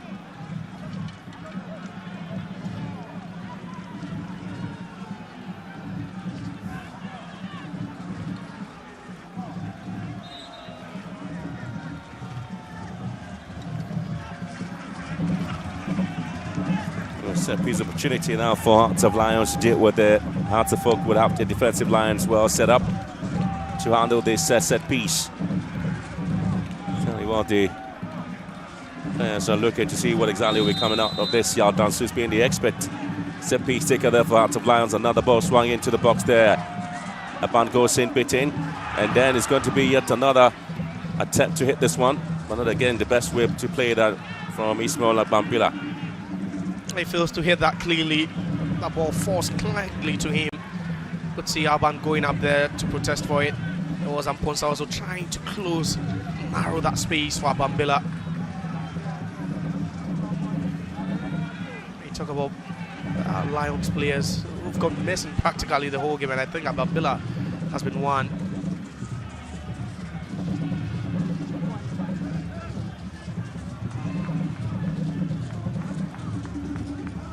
Ado, and here comes Enim Asenso. Forming some bit of a huge ring around the own defensive lines there. Doggy. Here comes another ball swung into the ball. Sadamu with a header here. Hussein wins it for Hearts of Oak. Good control there from Hussein. Tearing off on the right hand side is Doku. Good play now from Doku. He's got Hussein in the box waiting. Doku here strikes one, and Alban with a slight and very timely interception wins it out for Hearts of Lions, and Hearts of Oak attack breaks down. Meantime, they have to turn things on the other side, and referee hesitates a little bit. Initially wanted to go with a whistle, but trying to play the advantage, and Hearts of Oak do have a concern with a player down here. Yeah, it's all about the tempo. Earlier on, Doku failing to just control that ball neatly with the first touch. The first touch just letting him down, takes him too far away, from 18-yard box. Again, the return ball into, the box being dealt with, but there's a physicality. And for a second, you're thinking the referee would have whistled, but we're at the point of the game where the intensity is so high. You don't see him calling for, those casual balls there. Just look at that. Yeah, I think that was a foul on Amponsa. Was on the knee after colliding with Asenso. Cooling break at the moment here at the Bando Stadium. Very humid here. Talk about the temperature. It's hot. We've not really spoken about that, but that's where it takes a toll. And I've spoken about the fact that Accra Hearts of Oak, they love to press, especially in away games, and that's why they're the best away performers in the league this season. The way they set up in away games is quite different, but today you don't see them pressing high up the pitch, trying to win the balls, in the attacking 10, trying to counter press and all that, all because it's a bit hot here. And like you said, humidity a bit low. Weather conditions around 33 degrees Celsius tells you how hot it is. And and sometimes, weather conditions could, to a larger extent, affect how players respond to the atmosphere, and the output they give. And I think today Hearts of Oak hasn't really shown, the kind of performances they give on the road, which makes them by far the best travelers in the league. Yeah, I tell you what, feels hot up, 36 degrees Celsius here, clear conditions expected around 7 p.m. Temperature range between 26 to 35. Tell you what, that's hot. Absolutely. That's very hot. Hearts of Oak, after 13 away games, have 6 wins, 4 draw and 3 defeats, with an impressive 11 goals scored and only 6 goals conceded in away games. Only won once, that's against Kotoko in the last 5 matches, Hearts of Oak. And the referee just whistling for yet another infringement. And Hearts of Lions player down.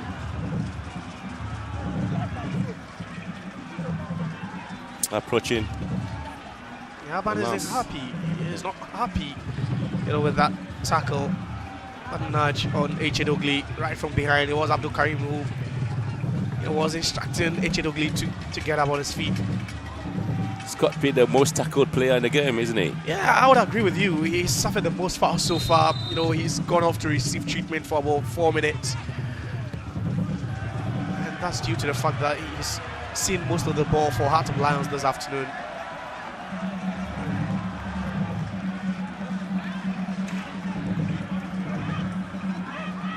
Pushing the final quarter of an hour to play here at the Pando Stadium. Asenso has got a chance here to balloon this one in, blocked by Manqua. Echedogli trying to control, not the best of control there for him. Arban here for Hearts of Lions. And here comes the name, Echedogli. Oh, he's trying to control the tempo of the game there, the central midfielder.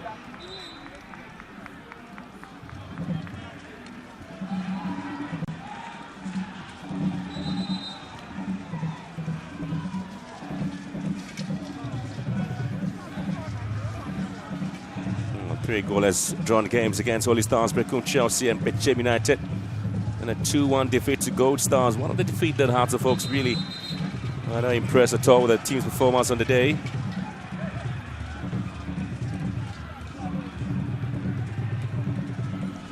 An away game for Hearts of Oak, and they expected a lot in terms of the team's performance on the day. Yeah, well, this afternoon they've lost that midfield battle.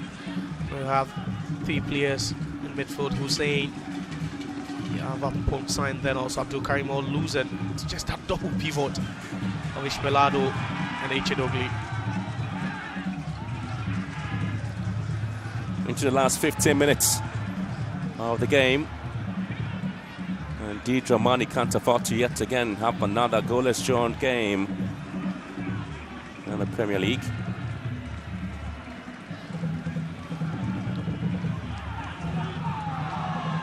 And again, you have Duku, pretty much busy since his introduction, isn't he? Yeah, that's what they've been trying to do now. Just switching Duku to the right-hand side, not Hamza Issa. Hamza Issa stays central. You can see him drifting towards, that line there, hoping that the long balls will be hit, so he can just head one down towards the path of Hamza Issa. It's not really worked to perfection, though. We just saw a moment ago, that routine.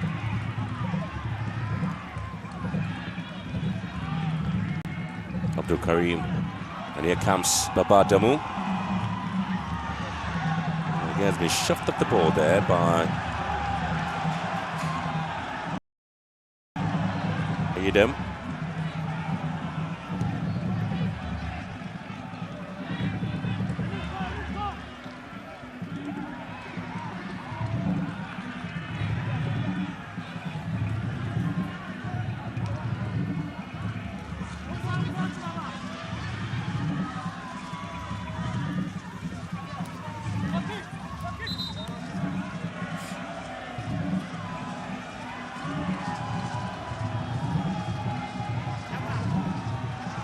He's been the busiest of, the defenders of Hearts of Oak. Baba Damu were combining both defensive and attacking duties this afternoon. It's impressive how as a centre back naturally, he's able to fit into that left back role and he plays it so well.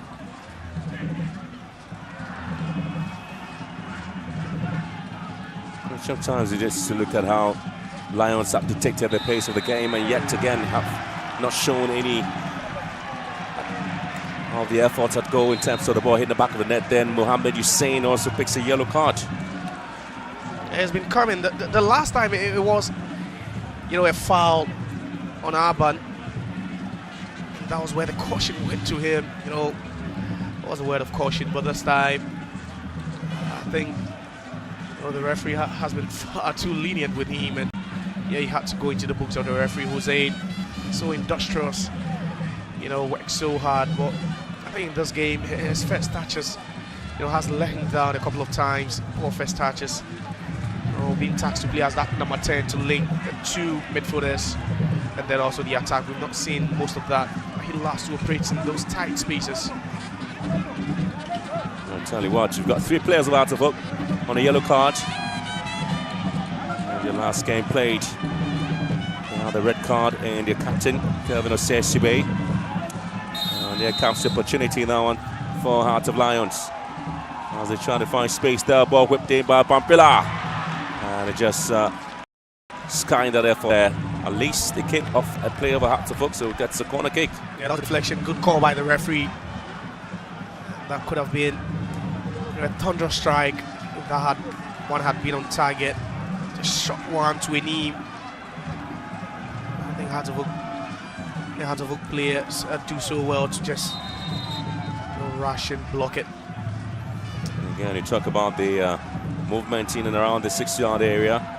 And again, where the goalkeeper is certainly free. Yeah, quite a lot of protection. Just again, you have a lot of players moving around and trying to see if they can get off.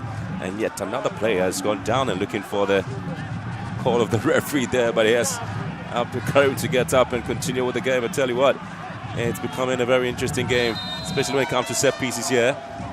There's a merry-go-round in the 6-yard area, ball whipped into the far post once again. And Lions again failing to deal with the scenario there. Very poor play there from Heart of Lion, Fazi Ali. Well, you give credit to Heart of Oak, where they've defended their set pieces, especially the corner ball situations this afternoon. They can count up to 9 Heart of Oak players in the box at every point in time. And Heart of Oak would have to make 2 changes quickly. Double substitution there for the Phobians. And also withdrawing Mohamed Hussein. And also coming in to replace him there is Ranford Mensah.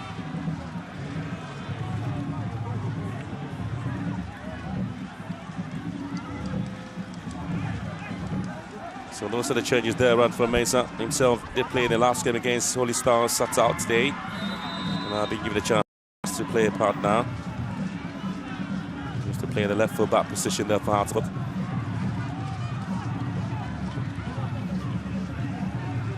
The condition here clearly tells you what's happening.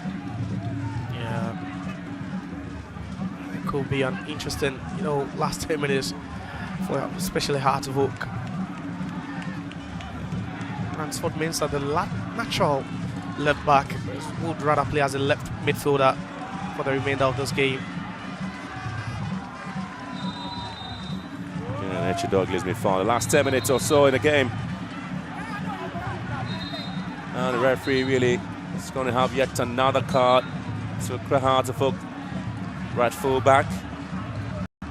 Iman Mankwa. 4 yellow cards to Hartlepool. So far, 5 yellow cards being shown by the referee, Robert Mose.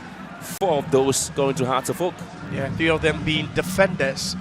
The only midfielder in there was Hussein, who has been withdrawn, a couple of minutes ago.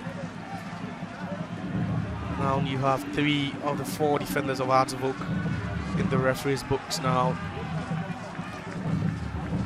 Yeah, I'm seeing how Hartlepool Lions are trying to take advantage of that, though.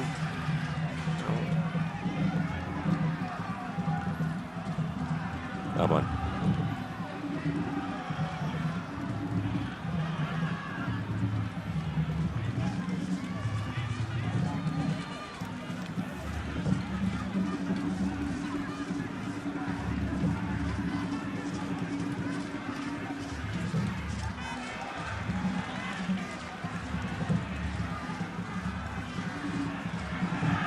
Pass now to Asenso. Cut back beautifully. Oh, looking for the round here. And him claims the ball in. Has been blocked beautifully by Opua Frane for a corner kick. A lovely combination on the left-hand side, all beginning with a brilliance of Dogli. One good pass, and everything starts to fall apart for Hartlepool. But in him's ball, targeting the goalkeeper's area to plant that ball. Shadow finds space. Asenso turns around, and here comes the rounder of Enim.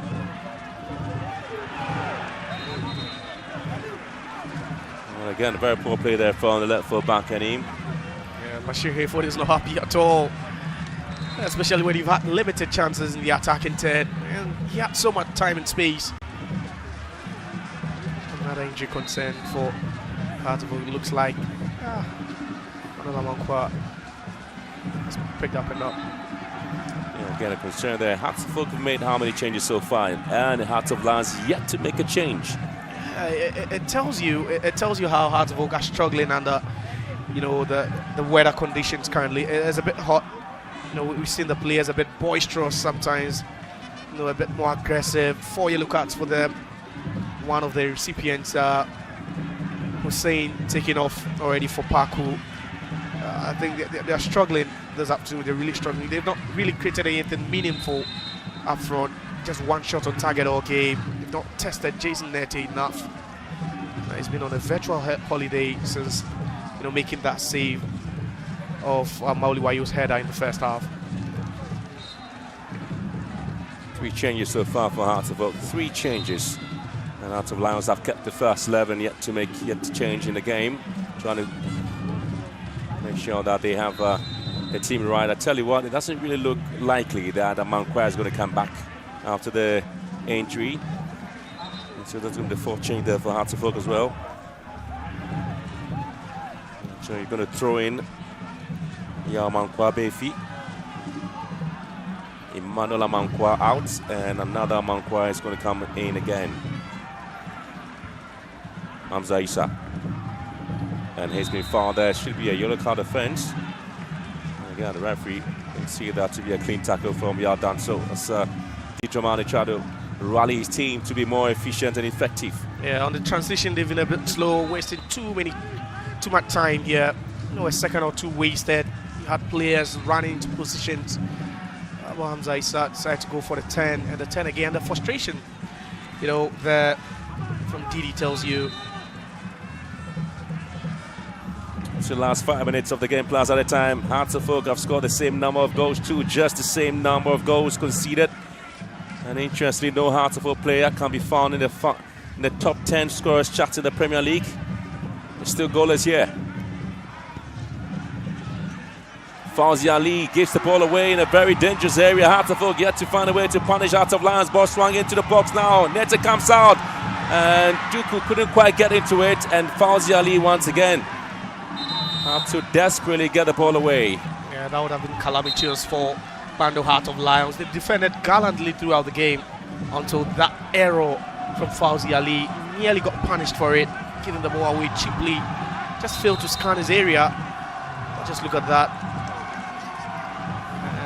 And Nete managing to get a fetch to that ball. Yeah, he does well. Nearly catching the head of Frank Abora Duku, who was the target. Yeah, it got to him, but just couldn't direct that one on target. In time, Hearts of Oak making their 5th substitution.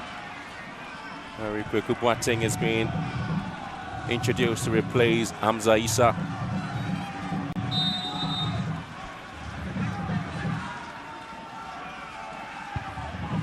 Zialize, headers out. Hearts of Oak now trying to pack some of the pressure on Hearts of Lions.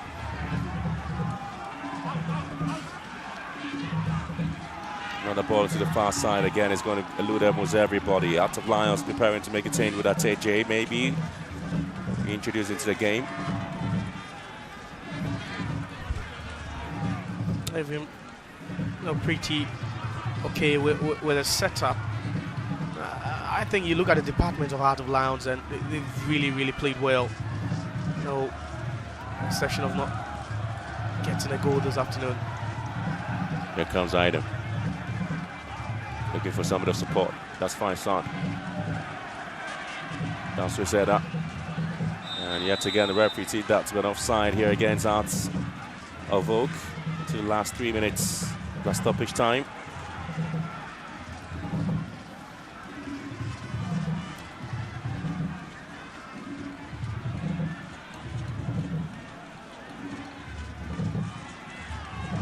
So that's the confirmation. So on the other side is 11 Wonders 1, Summertex 2. Double substitution we are picking up there for Hearts of Lions.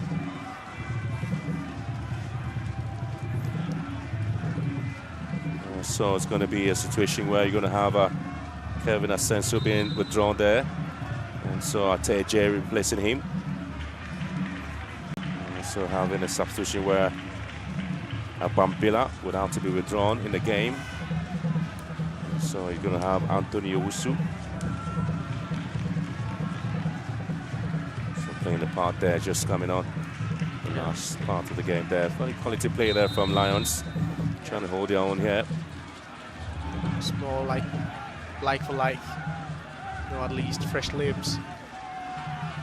Especially with energy levels dropping and the attacking unit of Heart of Lions not able to test Benjamin Asari enough.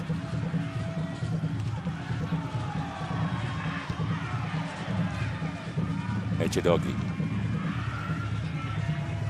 gets a reverse pass on the ball here. Shipping carpet pass, and now Ateje goes in, turns well, and well, I'll tell you what, there's a lot of complaints there from the Hearts of Lions fans about Ateje in terms of his body movement. There was a lot of space for him, and Dogley gives the ball away, and Hearts of Oak now turn defense into attack. Switching play, looking for Arban. Gets the header here. A bit of a slip there. And Eche Dogley finds Ateje again, gets again another opportunity.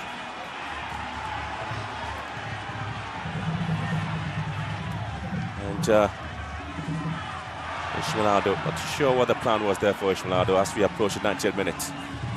Yeah, as soon as both players were on the same tangent earlier on, you question if Ateje had a right to warm up before coming on, had space to operate, had space to exploit. You could see the technical, dugout of Heart of Lions, just not happy with the decision to move backwards again.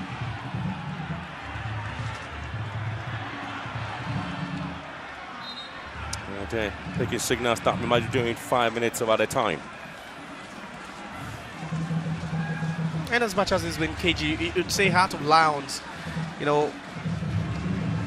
has come out on top in certain, areas of this game.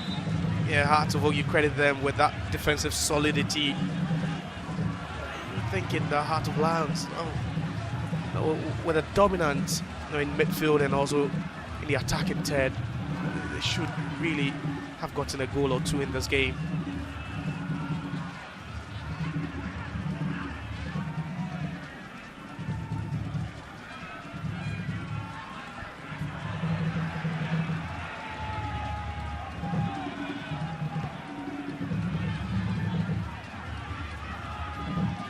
Good control there from Antonio Usu. Aban. Lions still trying to push some more men forward. There's going to be a foul here. Just in him. He's been working hard and trying to push his team. And there's a point where you'd love to push more men forward, and that was a good move there by Neem, sandwiched in between Paku and then also Yabankwa Beifi. You'd want to take more risk at this point. Maybe ask your fullbacks to, move upwards a bit, try and create overloads, throw everything at the opposing side.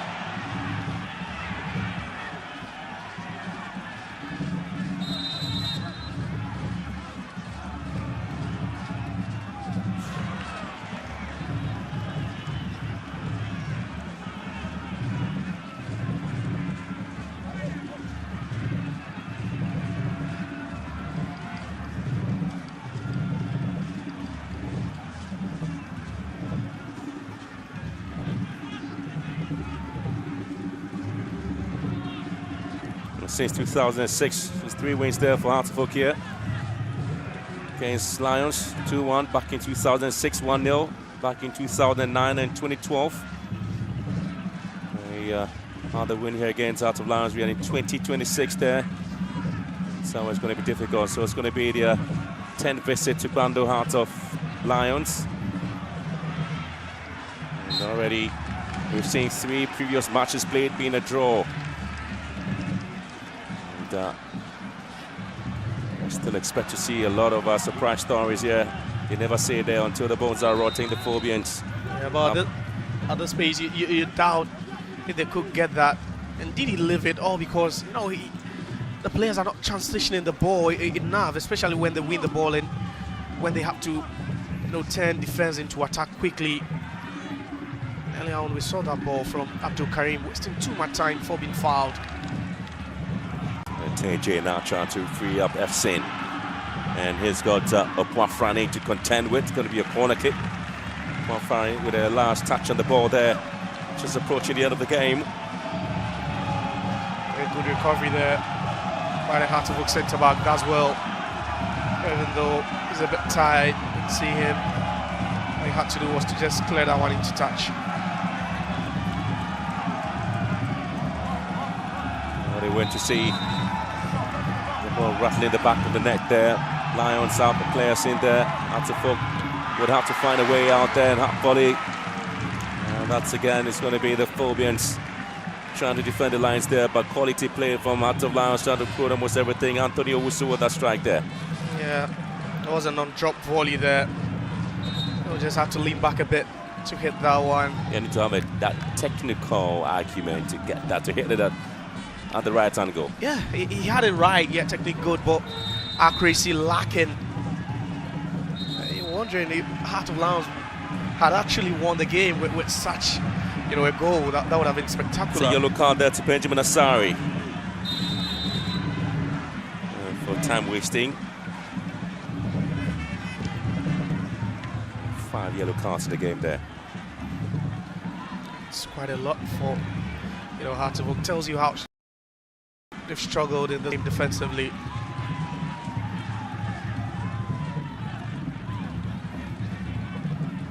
Asari really worked hard in the game and now picks up a yellow card.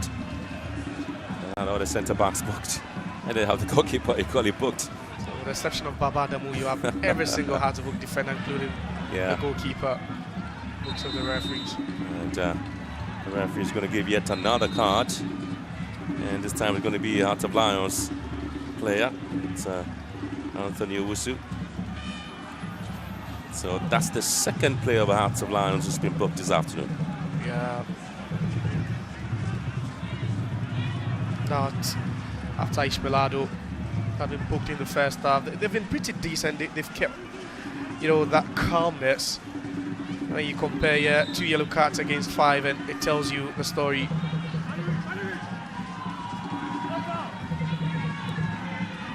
One of the major complaints about Hearts of Lions was the match in the FA Cup, where they did talk about the late goal conceded against Dreams FC, which led to them going on penalties, eventually losing to Dreams in the FA Cup.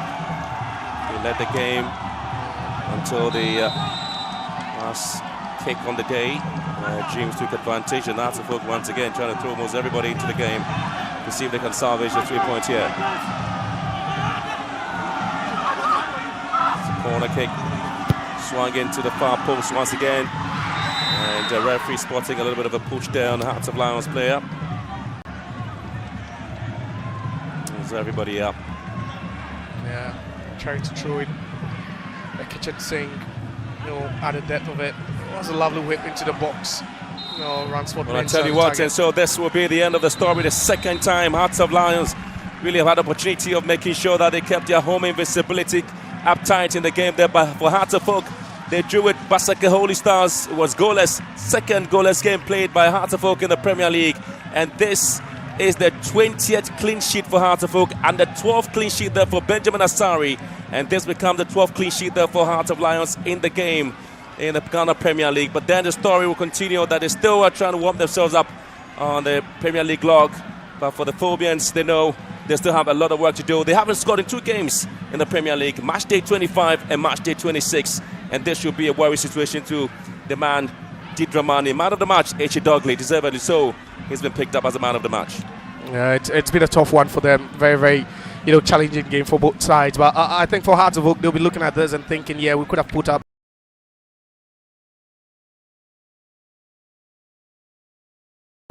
a better performance, but no goal scored. Obviously, just one shot for each side, one on target for each side as well. Hearts of Oak maintaining superiority in the possession and corners. By far, Hearts of Lions having the most corners, 8-2, and the fouls they had were committing the most fouls. That resulted in 5 yellow cards for them, 18 fouls for Hearts of Lions, just 2 yellow cards and no red cards. Graham. Well, I'll tell you what, everything really showing that has been coming the way of Hearts of Lions. So it finished here at the Pando Stadium. Hearts of Lions 0, Hearts of Oak 0.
In the end, the sports were shared here at the Kwando Sports Stadium. Goalless between Hearts of Lions and Hearts of Oak. And the fans are still in the jubilant mood. Today is it. But I've been joined by the head coach of Hearts of Oak, Masoud Didi Dramani. Coach, first of all, how would you sum up the performance of your boys this afternoon at a very tough grounds? I think that they put in the right energy, they brought in the right effort. I think we still need to improve on certain decisions in certain very key areas where we have transformed so much, and then we need to bring it in the game, because those moments are the decisive factors in the game, and I think that we still have a lot to improve on. But on the balance of play, would you say this is a fair result? It is very discretional. I think that in the first half we controlled the game the way we wanted. And then we came out closely in terms of the chances we created. At least in the first half, we created about 3 chances that could have given us the goal. And then the second half, I think we created 2 chances that could have given us the goal. So I think that if we had made those right decisions in those key moments, at least we should have scored a goal. Now on the bench, I saw that you were very furious with some of the, yellow cards that your boys were receiving. And in recent times, you've had some disciplinary issues. We will take some actions against those aspects, because you don't bounce a ball. It's decent. You don't bounce a ball. In that crucial moment when you were a key member of the team, we were forced to bring him out, because at that moment you don't want to risk anything. And these aspects don't show that you really wanted it too much. But irrespective of how you wanted it, you still need to keep your cool. Yeah, in recent weeks, you've not been happy with the draws that you've played. But today, do you think even though it ended in a stalemate, there's been progress from how you played in the last 3 games? I think that we have always played like this, and then not getting the needed outcomes. It is all about the outcomes. We know what we can do. We know what we are deficient of, and then we are chasing for something, and we need results to amend ourselves on the league slots. Okay. Now next week you wouldn't have Benjamin Asari in the squad because he will be traveling with the national team. We have seen him again keep another clean sheet. What do you have for him before he departs? Good luck and all the best to the entire team, because it's a national team and it's a national assignment. And I also take this opportunity to say happy Eid to you. And the Hearts of Oak fans are watching. Some are very excited because this is a very, very tough grounds. What do you have to say to them? happy Eid Mubarak to everyone. May the Almighty bless us with the festivity that we went through, and I believe that our departed, we pray for them also, and then we wish Allah grant us all the favors that we need. Coach Masudi Dramani, one that I respect highly, he is the head coach of Heart of Folk. He says that they will still need to improve, even though they've ended a draw here today against Heart of Lions. He thinks that they could have done better. In recent weeks, they've drawn about their last 4 games, and they are not happy with it. But today, there seems to be an iota of happiness in his speech, because at least they end a point against one of the toughest teams in the division, that is Heart of Lions. Bashir Hayford, the experienced Bashir Hayford, is also the head coach of Heart of Lions, and he has joined me briefly so that we can have a chit-chat. Coach, I mean, in the end, it ended in a draw, but would you say with what we saw, this was a fair result? Well, I think this one is a true reflection of the game. Heart of Oak played very well, very solid at the defense, and then we also played very well at the defense, and then we were all trying to make sure we use the midfield to break the lines. It was difficult for both teams. I think half a loaf is better than none. We'll take it like that and prepare and go away and see what will happen. Of course. Now, in the second half, we saw massive improvements in the attacking areas. Do you think you could have done a little bit more to win this game? Well, that is just an anticipation. You always want to anticipate that they will do better. But what is in them is what they are. And then we know when tiredness is setting in, they try to economize their performance. And there you cannot do anything about it. The only thing you have to do is to make sure you change them. And the question is, do you have the men at the bench who will come and do the equal task that they were doing? So it makes the work very dicey. But all the same, I think it's an improved game, because the young attackers that we are introducing, I think they are improving match by match. Of course, and I barely see you angry on the touchline, but this afternoon you were, having exchanging words with Efson. What was really the problem? Well, he is the main, striker, and then he has to make sure he follows all balls. If you are tired, somebody will also come and help you. But if you think you are tired and you are not going, then it means when they get the ball, whom should they target? It is you. So let's see you. Striking is not only putting the ball into the net. Sometimes you have to harass the defenders. You have to fight for balls, and that is where I was not furious, not angry, but I was furious with him that he should make sure he. Well, next weekend, Matchday 27, you have another opportunity. Holistically, what needs to change about this team? Well, if it were to be like what we are going to play, I don't fear. But you travel to somebody's home. I said, don't say it. If you say it, there will be a trouble. It's just like somebody sitting on your, excuse my language, scrotum, and you say, don't say eja. He will be pressing, and say, keep quiet, don't say it. So we won't talk. Yeah. Because even this one that I've said, they will misinterpret it. But what I mean is, sometimes when you are going away, no matter the strategy you map, you go there and it doesn't work. Bashir Hayford, head coach of Heart of Lions, thanks very much for that, and we will leave you to go enjoy the rest of the squad. Heart of Lions ending the draw against Heart of Folk. The most valuable player in today's game, he was formerly a player of Banana Inn in Accra, H.A. Dogley. Today, he is the man of the match. H.A., first of all, congratulations to you. How would you sum up your personal performance? Oh, thank you. Thank God for the draw game. Though it's not a win, but we thank God. Because a game, either you win, draw or lose. So far as we get the lose, we thank God for that. Of course. About my performance, we started the league, and then gradually we are not on it. And looking at us on the table, when you look at the table, the place we are, it's not good for us. So I just thank God that I'm thankful to God that I'm trying to lift my game up every day, day out, day in. So thank God for that. Now, the first 6 games of the season, Heart of Lions were flawless. Then I started to turn south for them. What really went wrong along the line? Well, as I said, the first football is just is win, draw or lose. So anytime we go to the game and we get a lose or the draw, we take it like that. So we are grateful to God. All right. Now, there are some players who have left, like Efson that you started playing with. Do you think that has really affected your play as well? No. Because, we started the league, they said we should already started to play. So everybody is good. That is why the coach bring them to the ball. So anytime they go out, another player come in. Yeah. Okay. Now, finally, you have played with the Black Galaxies before. I mean, the coaches of the Black Stars have watched you and have talked about how good you are. Do you think you stand a chance maybe in the future? Well, I would say yes, because day in, day out, I'm working towards that. So I'm grateful. Anytime they give me the call up, I will be grateful to go there.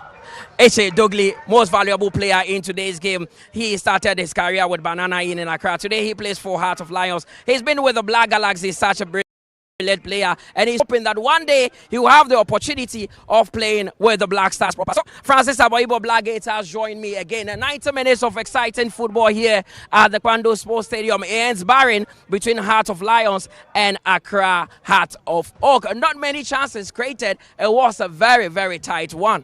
Very tight game, very tactical, very physical over the course of 90 minutes. The players cancelled each other out on the pitch, and the two tactical brains in coach Masudi Dramani and Bashir Hayford both cancelled each other out in terms of tactical permutations as well.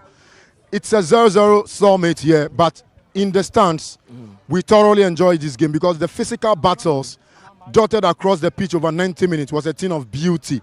You look at Heart of Lions, Echedogli, Ebenezer Aban, Michael Efsin, together with Bismarck and him, played a great game here this afternoon.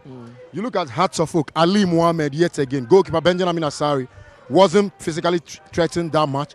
Baba Adamu, what a game the young man had here in front of his fans. And I can tell you for a fact that everyone that came into this stadium, be it Hearts of Oak fan or Hearts of Lions fan, will go home satisfied with the single point that they've gained on board. Of course, and talking about satisfaction, Masudi Dramani, who is the head coach of Heart of Oak, believes that this is an improvement on what they've done in recent weeks. Even though it still ended in a stalemate, he's happy with this result. He says it's a fair result. Yeah, Mutala, like I was saying in my earlier submission, you look at the game over the course of 90 minutes, it's something like you have to understand that sometimes when you can't win, you don't lose the game.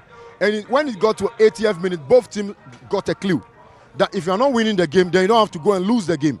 Because for Hearts of Oak, they can't afford to lose here. For Hearts of Lions, they couldn't afford to lose here as well. So it was an entertaining 0-0 over the course of 90 minutes. And the kind of physical presence that both teams injected into the game over 90 minutes. They attack each other right from the blast of the whistle to the end of the game. And if you look at Hearts of Oak, Didi Dramani will be very much furious with his midfield permutations and combinations. But what a game Echedogli had in front of us yet. Of course, I was talking about Echedogli putting up another splendid performance here. He's shown the reason why he's one of the best holding midfielders in the league. No wonder he was part of the Black Galaxy squad that played South Africa recently. Yeah, you look at him in the Ghana Premier League. He's been courted by almost all the best teams in the league. I wouldn't say what Coach Didi Dramani said to me at pitch side.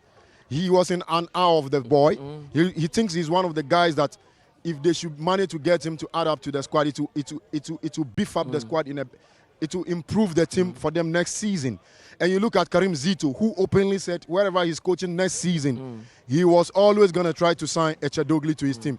For Heart of Lions, they have to build a brick wall around this boy. If not, I don't think I know they've tied him to a long-term contract, but it will be extremely difficult for them to stop him from moving in the next summer transfer window because what a player the young man is. Now, I said Shaban, Blackgate, coaches would actually tell you that one of the most difficult things is to lose key players mid-season. Heart of Lions have lost about 2 or 3 key players mid-season, but Coach Bashir Hayford has been able to manage the situation well because it's not easy losing your goalkeeper and even your captain, that was Samuel Buama, at a point.